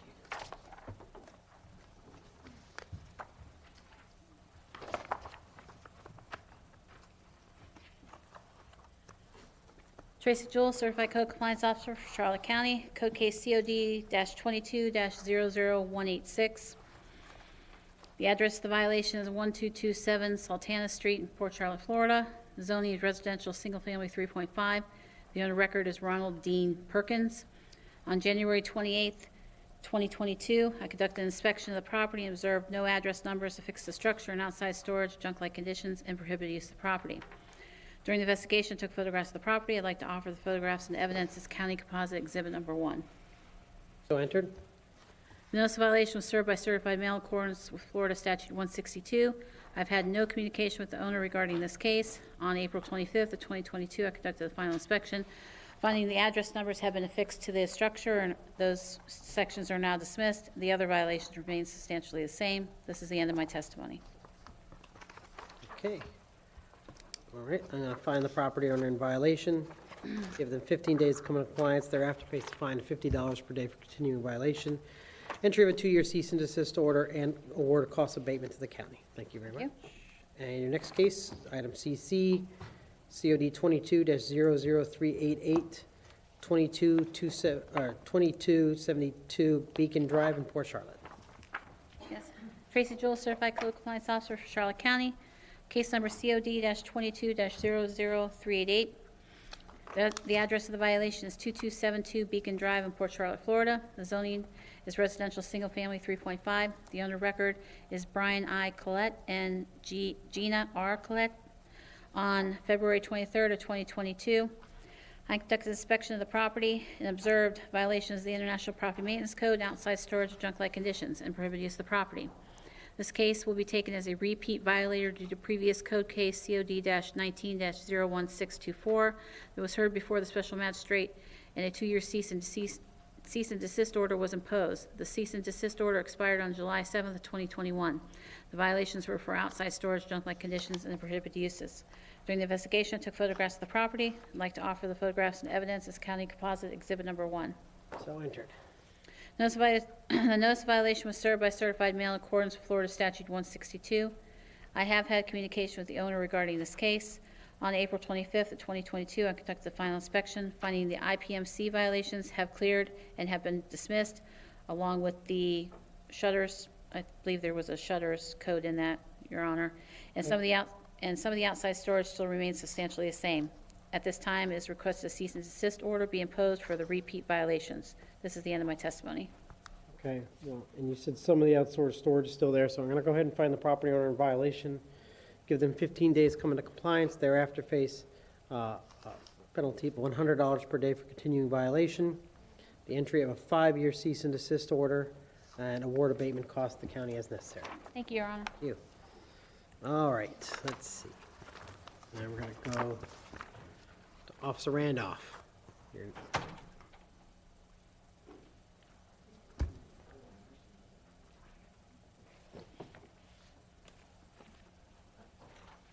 Officer Roadhorse, I got a big question for you. You got to stay to the end because you're doing the thing, right? All right, so you would have been next, but you're controlling things. I got the.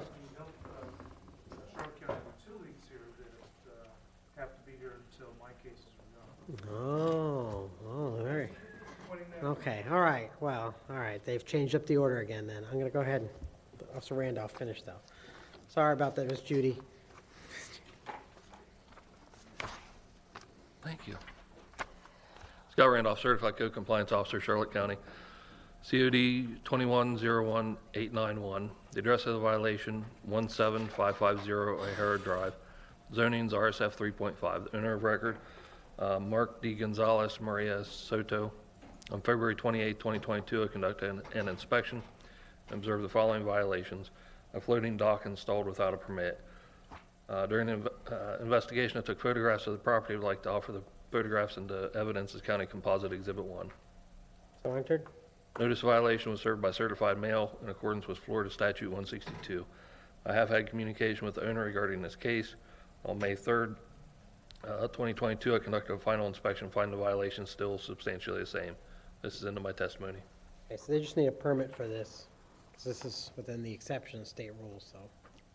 Yes, they, State permit, they don't need one, but they need a local permit, and they haven't got one, okay. All right, I'm gonna find the property owner violation, give them 30 days to come into compliance, thereafter face a fine of $50 per day for continuing violation. I have in the recommendation a 2-year cease and desist order. Is that necessary for this one? no. Yeah, okay. All right, and I will put that in there. All right, thank you very much. One more, Officer Randolph. No, you got 2 more, sorry. Thought I got you out of here faster. I apologize. Item V on the agenda, I'm sorry, W on the agenda. COD 22-00150, 2279 Bendway Drive in Port Charlotte. Scott Randolph, Certified Code Compliance Officer, Charlotte County. COD 22-00151. The address of the violation, 2279 Bendway Drive. Zoning's RSF 3.5. Owner of record, Kimberly Johnson. On February 2nd, 2022, I conducted an inspection and observed the following violations. Outside storage of plastics, metal, and miscellaneous debris. Pool not being maintained, pool screens ripped and missing. During the investigation, I took photographs of the property. I would like to offer the photographs into evidence as County Composite Exhibit 1. So entered. Notice violation was served by certified mail in accordance with Statute 162. I've had no communication with the owner regarding this case. On April 25th, I conducted a final inspection, finding the violation still substantially the same. This is into my testimony. Okay, thank you very much. All right, I'm going to find the property owner in violation, give them 30 days to come to compliance, thereafter face a fine of $50 per day for continuing violation. 2-year cease and desist order on the zoning violations and award abatement costs to county as necessary. And then that is it for you. Thank you. All right.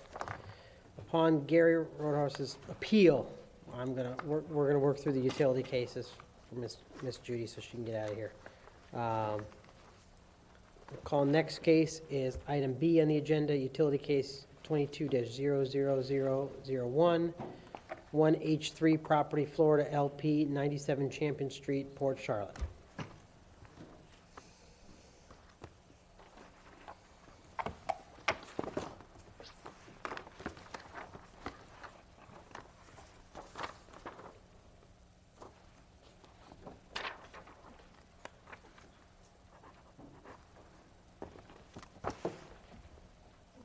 Go ahead. Gary Roadhorse, Certified Code Compliance Officer for Charlotte County. 97 Champion Street is zoned residential single-family 3.5. The owner of record is IH3 Property, Florida Limited Partnership. The case was initiated on February 15, 2022 after receiving a complaint from Charlotte County Utilities that the owners were in Hold up, violation. Gary, hold up. Okay. The case was initiated on February 15th, 2022 after receiving a complaint from Charlotte County Utilities that the owners were in violation of the mandatory potable water connection ordinance. Photographs of the property were taken during the course of the investigation. The photos fairly and accurately represent the conditions I observed. I'd like to offer the photographs into evidence as County Composite Exhibit Number 1. Okay. I have had no contact with the owner. The notice of violation was served by certified mail in accordance with Florida Statute 162. That concludes my testimony. I'd like to present Judy Hunter from Charlotte County Utilities with some additional information. Okay. Ms. Hunter, please. Thank you, Gary. Good afternoon. I am Judy Hunter, Program Coordinator, Charlotte County Utilities, and I have with me somewhere Jennifer Stock, who will be officially next month taking over presenting the utility cases.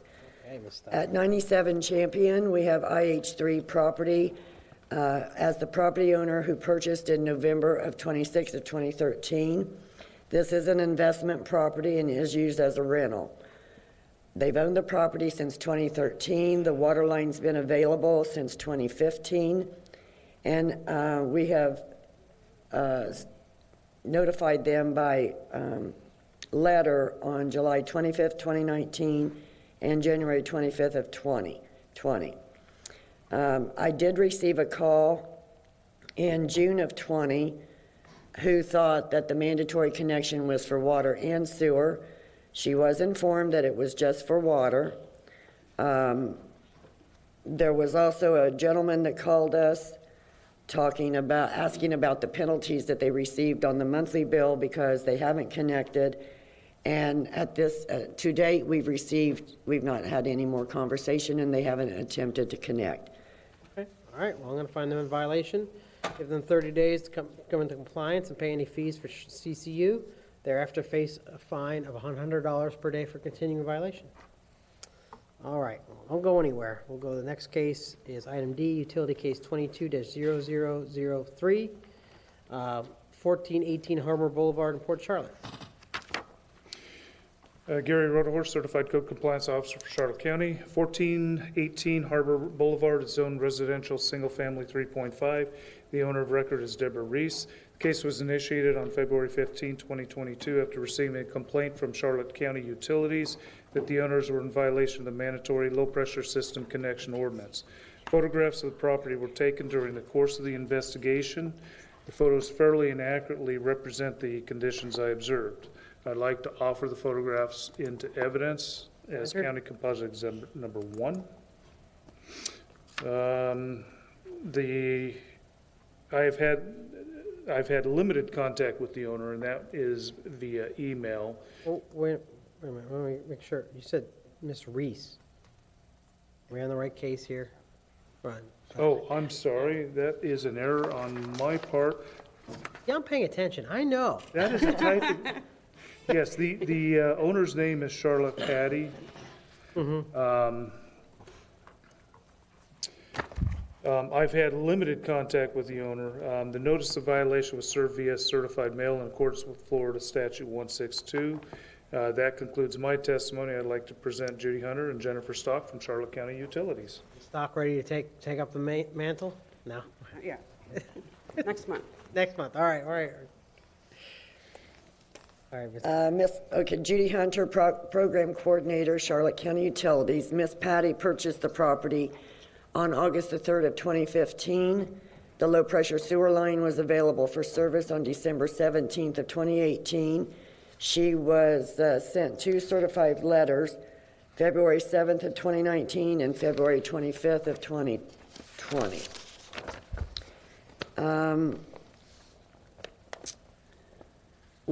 I have had conversation with a lady who claimed to be Miss Patty.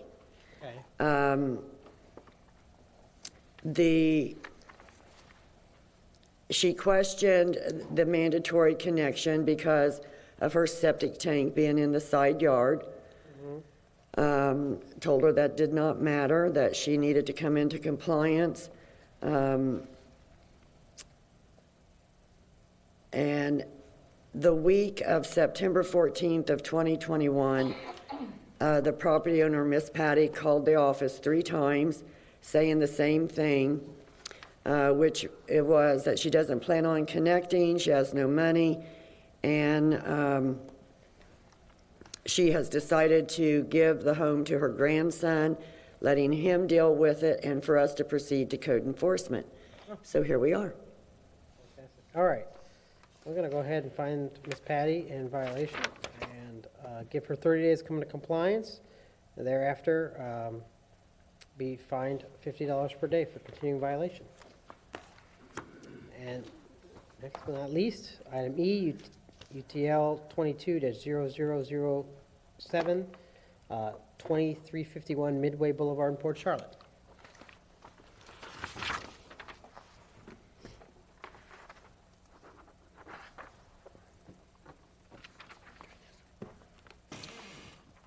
Okay, Gary Rutherford, Certified Code Compliance Officer for Charlotte County. 20351 Midway Boulevard is zoned residential, single-family 3.5. The owners of record are Chris and Teresa Lopinski. The case was initiated on February 15, 2022, after receiving a complaint from Charlotte County Utilities that the owners were in violation of the mandatory low-pressure system connection ordinance. Photographs of the property were taken during the course of the investigation. The photos fairly and accurately represent the conditions I observed. I'd like to offer the photographs into evidence as County Composite Exhibit Number 1. So entered, sorry. I've had no, I've had no contact with the owner of this property. The notice of violation was served via certified mail in accordance with Florida Statute 162. That concludes my testimony, and I'd like to present Judy Hunter and Jennifer Stock from Charlotte County Utilities. Judy Hunter, Program Coordinator, Charlotte County Utilities. Mr. and Mrs. Hopkins purchased the property on August 4th of 2005. The line has been available, low-pressure sewer line's been available for service since December 16th of 2010. They were served notice of the availability and the mandatory connection on April 22nd of 2011 and again on September 12th of 2012. A loan was offered. The utility offers financing because it is a lot of money for the property owner. We offered a loan and provided the loan document to the property owner on October 10th of 2012. The property owner did not follow through. This is rental property. And then on the property owner, because of your notice of violation for code enforcement, the property owner contacted us and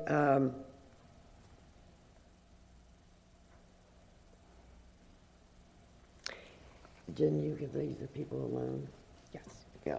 And they now have financing with the utility after the notice of violation was received, but they have not applied or received, there's not an electrical permit posted. Okay. We did try to deliver the electrical control panel on April 21st and April 22nd and could not find anyone at home. And they continue to be in violation. Okay. Not in compliance. Thank you. Officer Roadhorse, I see that the county's asking for $100 per day for this one. Why the doubling of the fine? Is this a rental property? This is a rental property. All right. Well, in that case, I'm going to go ahead and find them in violation. Give them 30 days to come into compliance. Thereafter, face a fine of $100 per day for continuing violation. Thank you, Ms. Hunter. Thank you, Ms. Stock. Thank you. All right. Let's see here. Oh my gosh, I counted it up right. Officer Leonard, you're going to get out of here early.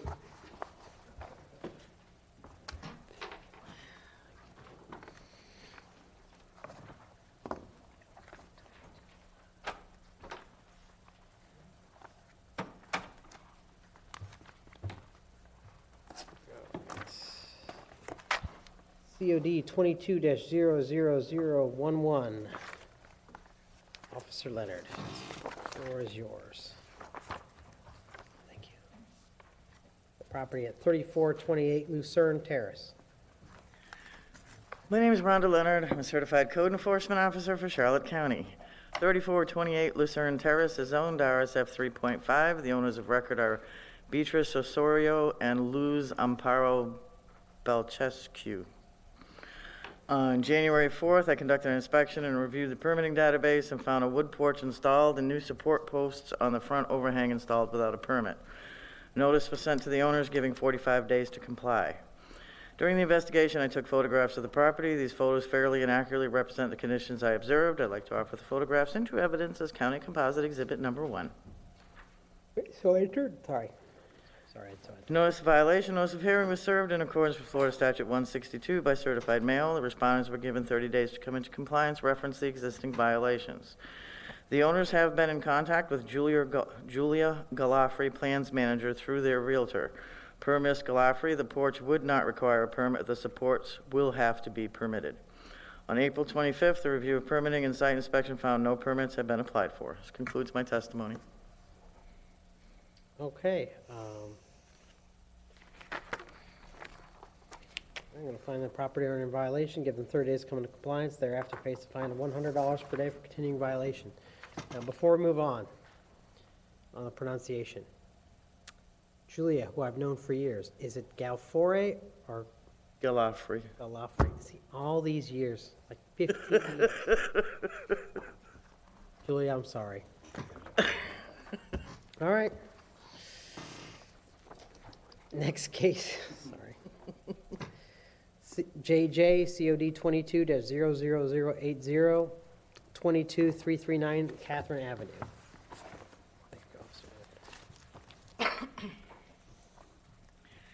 My name is Rhonda Leonard. I'm a certified code enforcement officer for Charlotte County. 22339 Catherine Avenue is zoned RSF 3.5. The owners of record are Daniel Reed and Sandra Liliana Parasavedra.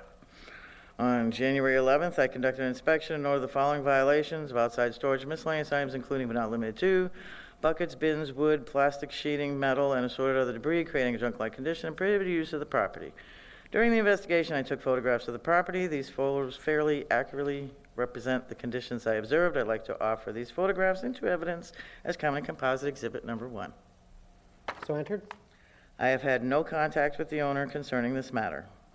Notice of violation, notice of hearing was served in accordance with Chapter 162 of the Florida statutes by certified mail. The respondent was given 30 days to comply with the listed violations. On April 25th, I conducted the final inspection, finding conditions substantially the same. This concludes my testimony. All right. Okay, I'll find the property in violation, give them 15 days to come into compliance, thereafter face a fine of $50 per day. For continuing violation, the entry of a 2-year cease and desist order and or abatement cost the county is necessary. All right, next case, item KK, COD 22-00125, 21888 Felton Avenue, Port Charlotte. My name is Rhonda Leonard. I'm a certified code enforcement officer for Charlotte County. 21888 Felton Avenue was zoned RSF 3.5. The owner of record is Jonathan Morgan. On January 19th, I conducted an inspection at the address and noted the following violations of outside storage of miscellaneous items, including but not limited to debris in the screen entry, aluminum, wood, tree debris, appliances, canoes, leaning on trees, and assorted other debris, creating a junk-like condition and a prohibited use of the property. The roof in a state of disrepair, damaged and unprotected fascia and soffit, and the roof appears to be dislodged at the joint from the residence to the porch, the front screen porch. During the investigation, I took photos of the property. These photos fairly and accurately represent the conditions I observed. I'd like to offer these photographs into evidence as County Composite Exhibit number 1. So entered. I have had no contact with the owner concerning this matter. Notice of violation, notice of hearing was served in accordance with Chapter 162 of the Florida statutes by certified mail. On April 25th, I conducted the final inspection, finding conditions substantially the same. This concludes my testimony. You know, the big problem here is that, there's no place for canoes anymore with kayaks and stand-up paddleboards. I mean, we had the case earlier with one on the roof, one on the holding up the trees, so. All right, I'm going to find the property owner in violation, give them 30 days to come into compliance, thereafter face a fine of $50 per day for continuing violation. The entry of a 2-year cease and desist order and award abatement costs is necessary. Thank you very much. All right, next case, item 11, LL, COD 22-0241, 21378 Hepner Avenue, Port Charlotte. My name is Rhonda Leonard. I'm a certified code enforcement officer for Charlotte County. 21378 Hepner Avenue is zoned RSF 3.5. The owner of record is Amy Cornelison. On February 3rd, I conducted an inspection at the address and noted the following violations of outside storage of miscellaneous items, including but not limited to buckets, bins, plastic containers, wood, cage, tarps, and assorted other debris, creating junk-like condition and prohibited use of the property. During the investigation, I took photographs of the property. These photos fairly and accurately represent the conditions I observed. I'd like to offer these photographs into evidence as County Composite Exhibit number 1. So entered. I have had no contact with the owner concerning this matter. Notice of violation, notice of hearing was served in accordance with Chapter 162 of the Florida statutes, was prepared as a repeat violator due to a previous case for the same violations, that the cease and desist order has expired, and additional cases that were dismissed. The respondent was given 30 days to comply with the listed violations. On April 26th, I conducted the final inspection, finding an engine, jack stands, containers of automotive fluids, and assorted other debris. This concludes my testimony. All right. Find the property owner in violation, give them 15 days to come to compliance. If that's a repeat case, I'm going to charge them up to $150 per day for continuing violation. The entry of a 5-year cease and desist order and award abatement costs is necessary. Thank you, Officer Leonard. Have a great day. All right. Sir Brickley, you're up.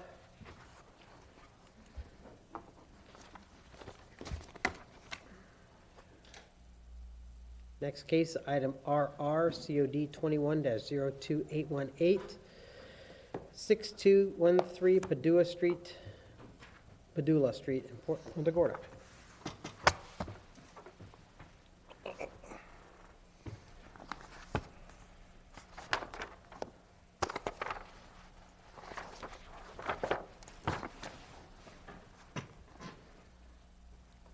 Brent Brickley, Code Compliance Officer, Charlotte County. Case number COD-21-02818. The address of the violation is 6213 Padula Street, Punta Gorda.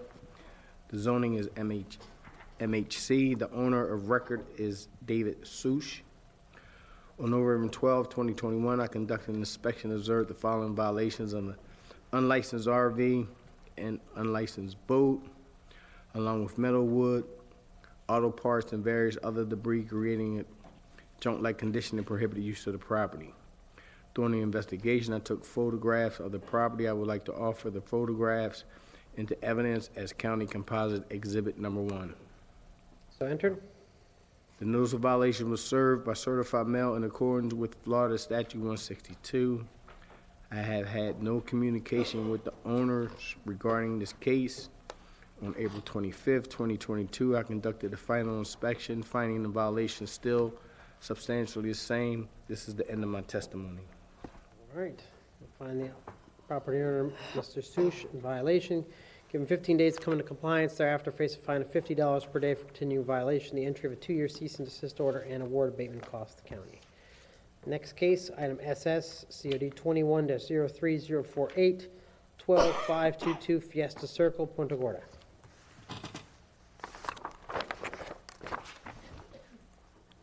Brent Brickley, Certified Code Compliance Officer, Charlotte County.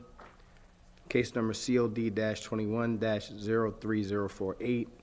The address of violation is 12522 Fiesta Circle, Punta Gorda. The zoning is RSF 3.5. The owner of record is Christina D. Castillo. On December 27, 2021, I conducted an inspection and observed the following violations of a motorhome being used for living purposes on an undeveloped lot and the parking of vehicles, creating prohibited use of the property. During the investigation, I took photographs of the property. I would like to offer the photographs into evidence as County Composite Exhibit Number 1. Okay, so entered. The notice of violation was served by certified mail in accordance to Florida Statute 162. I have had no communication with the owner regarding this case. On April 25th, 2022, I conducted the final inspection, finding the violation still substantially the same. This is the end of my testimony. All right, I'm going to find the property owner in violation, give them 15 days to come into compliance. Thereafter, face a fine of $50 per day for continuing violation, entry of a 2-year cease and desist order, and award abatement costs as necessary. Mr. Horton, is it just me, or is the number of cases where people think that they can live in an RV while they're building their house just growing exponentially? I believe that's a sign of the times right now. I actually do. They really can't afford to live anywhere else while they're building their homes. All right. Okay. It just seems like maybe that's something that needs to be reconsidered by the county, but I don't know how they do it carefully. All right. Next case, item TT, COD 22-00041. Oh my gosh. 2112 Mark Avenue in Punta Gorda. Brent Brickley, Certified Code Compliance Officer, Charlotte County. Case number COD 22-00041. The address of the violation is 2121 Mark Avenue, Punta Gorda. The zoning is RMF 10. The owner of record is Jamie Edwards, Marcy Edwards, Cynthia Wells, Thomas K. Wells, and Tashika Blivens. On January 11th, 2022, I conducted an inspection and observed the following violations of missing windows and no electric or water service at the property, creating a junk-like condition. During the investigation, I took photographs of the property. I would like to offer the photographs and the evidence to County Composite Exhibit Number 1. All right, so entered. The notice of violation was served by certified mail in accordance with Florida Statute 162. I have had communications with the owners regarding this case. On April 26, 2022, I conducted the final inspection, finding the violation still substantially the same. All right. Are we sure this one's in point of order? Because I'm telling you, this looks exactly like the house I grew up in. And I would tell the owners what I told my dad, stop trying to do the work yourself. I'm going to find the property owner in violation, give them 30 days to come to compliance. Thereafter, face a fine of $50 per day for continuing violation. All right, thank you. Let's go to the next one. Item UU, COD 22-00227, 12-466 Vista Circle in Punta Gorda. Brent Brickley, certified. Take your time. It's all right. You know who you are. Code Compliance Officer, Charlotte County, case number COD 22-00227. The address of violation is 12466 Vista Circle, Punta Gorda. The zoning is RSF 3.5. The owner of record is Jim and Joy Dell Alexander. On February 7, 2022, I conducted an inspection, observed the following violations of RV being used for living purposes and shed without permit on undeveloped lot. During the investigation, I took photographs of the property. I would like to offer the photographs into evidence as County Composite Exhibit Number 1. So entered. The notice of violation was served by certified mail in accordance with Florida Statute 162. I have had no communication with the owners regarding this case. On April 27th, 2022, I conducted the final inspection, finding the violation is substantially the same. Okay. All right. Find the property owner in violation, give them 15 days to come into compliance. Thereafter, face a fine of $50 per day. Enter a 2-year cease and desist order and award abatement costs as necessary. All right. Your final case is item VV, COD 22-00414, 29180 Marilou Avenue, Punta Gorda. Brent Brickley, certified code compliance officer for Charlotte County. Case number COD 22-00414. The address of the violation is 29180 Marilou Avenue, Punta Gorda. The zoning is MHC. The owner of record is Christopher D. Turden. On March 4th, 2021, I conducted an inspection and observed the following violations: outside storage of vehicle on a vacant lot, creating prohibited use of the property. During the investigation, I took photographs of the property. I would like to offer the photographs and the evidence as County Composite Exhibit Number 1. Okay, so entered. The notice of violation was served by certified mail in accordance with Florida Statute 162. I have had no communications with the owners regarding this case. On April 28th, 2022, I conducted the final inspection, finding the violation still substantially the same. This is the end of my testimony. All right, and that's the end of this case. I'm going to find the property owner in violation, give him 15 days to come into compliance. Thereafter, face a fine of $50 per day. Continue violation, entry of a 2-year cease and desist order, and award abatement costs to county as necessary. Thank you, Officer Brickley. Officer Davis, you've been very patient.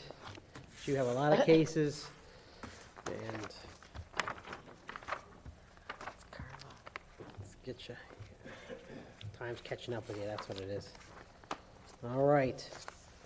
So first case, case number K, or case item K, COD 22-00095, 3403 Elkham Boulevard in Port Charlotte. Paul Davis, Certified Code Compliance Officer, Charlotte County. Address of the violation is 3403 Elkham Boulevard, and the zoning is RSF 3.5, and the owner of record is Samantha Downer. On January 13, 2022, I conducted an inspection and observed the following violations. The Charlotte County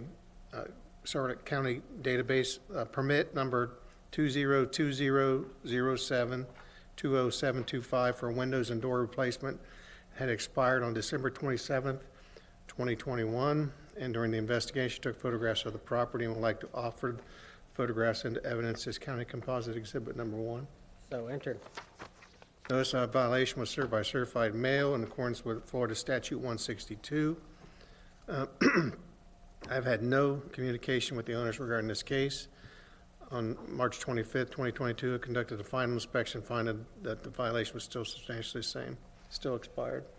All right, well, we're going to give them 30 days to come into compliance. Thereafter, face a fine of $50 per day. Thank you.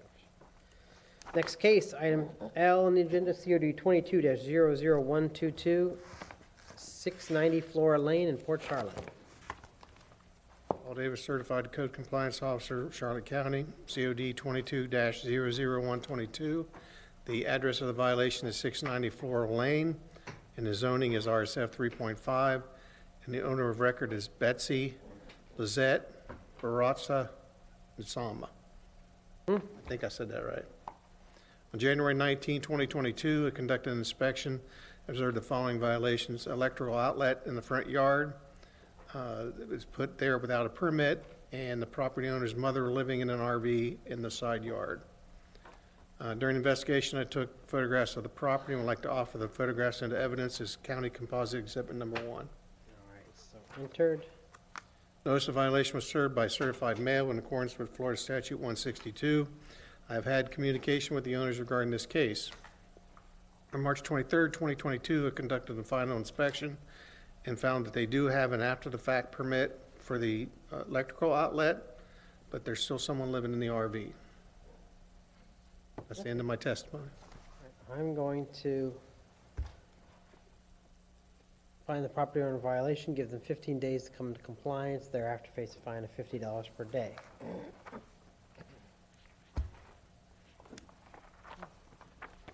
Next case is item M, COD 22-00124, 105 Martin Drive in Port Charlotte. Paul Davis, Certified Code Compliance Officer, Charlotte County, COD 22-00124. The address of the violation is 105 Martin Drive. Zoning is RSF 3.5, and the owner of record is Jose Luis Nila Huverta and Umar Navarro Rogel. On January 19, 2022, I conducted an inspection and observed the following violations: outside storage of wood, furniture, trucks, trailers, and other debris on an unimproved lot, creating junk-like conditions that prohibit use of the property, and the fence permit had expired on December 13, 2021. During the investigation, I took photographs of the property and would like to offer the photographs into evidence as County Composite Exhibit Number 1. So entered.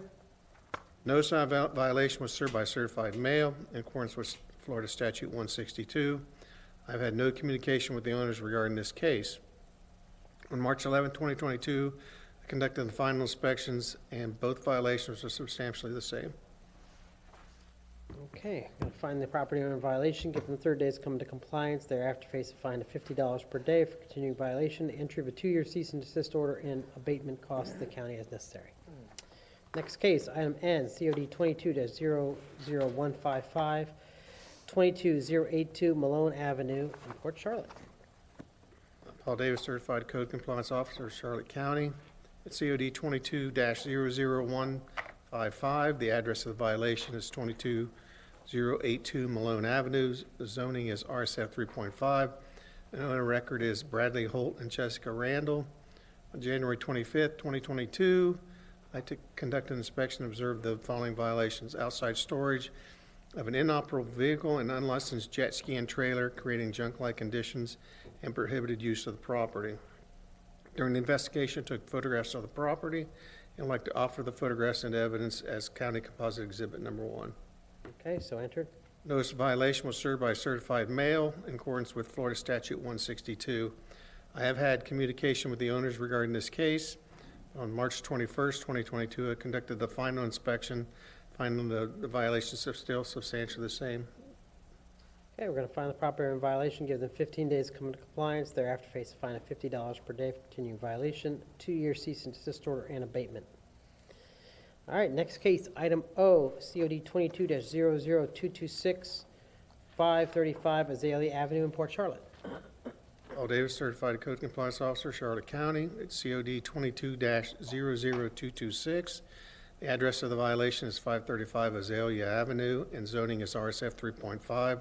The owner of record is Jay and Tracy Lewis. On February 2nd, 2022, I conducted an inspection, observed the following violations. Property owners living in a camper are building a single-family home on the property, a prohibited use of the property. During the investigation, I took photographs of the property and would like to offer the photographs into evidence as County Composite Exhibit Number 1.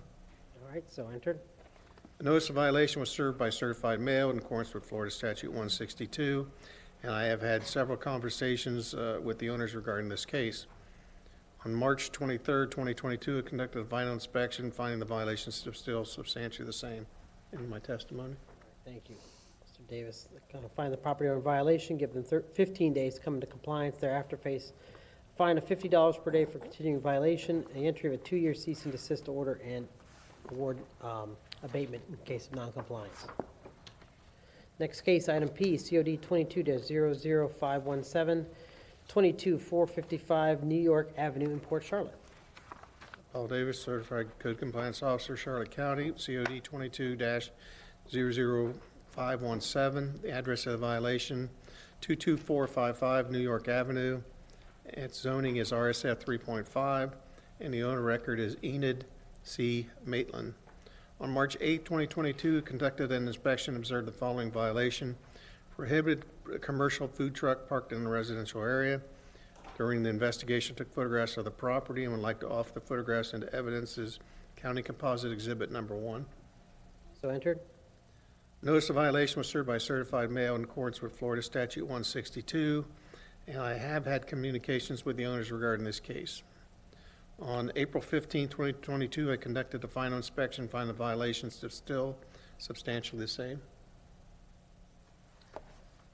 All right, well, I'm going to find the owner, the respondent in violation, give them 15 days to come into compliance with the order, thereafter face a fine of $50 per day for continuing violation, the entry of a 2-year cease and desist order, and abatement cost the county as necessary. All right, last case.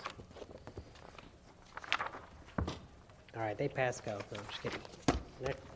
Item Q, COD 22-00518, 177 Dowling Avenue in Port Charlotte. Paul Davis, Certified Code Compliance Officer, Charlotte County, COD 22-00518. Address of the violation is 177 Dowling Avenue, and the zoning is RSF 3.5. The owner of record is Dorothy D. Miller. On March 8, 2022, I conducted an inspection and observed the following violations. Outside storage of clothing, plastic tubs, furniture, and other debris, creating junk-like conditions. During the investigation, took photographs of the property and would like to offer the photographs into evidence as County Composite Exhibit Number 1. So entered. Notice of violation was served by certified mail in accordance with Florida Statute 162. I've had no communications with the owners regarding this case. On April 22nd, 2022, I conducted a final inspection, finding the violation still substantially the same. I believe they moved out and it's empty, the house. Yeah, that's a real winner. And people complain about the junk-like conditions code, and then they see this and wonder why. All right, well, I'd like to penalize them more. I'm going to find the property owner in violation, give them 15 days to come into compliance, thereafter face a fine of $50 per day, entry of a 2-year cease and desist order, and abatement cost the county as necessary. All right, thank you, Officer Davis. All right, thank you all. I think that is it for us, and I guess we'll do this again next month on June 2nd. Thank you. We are adjourned.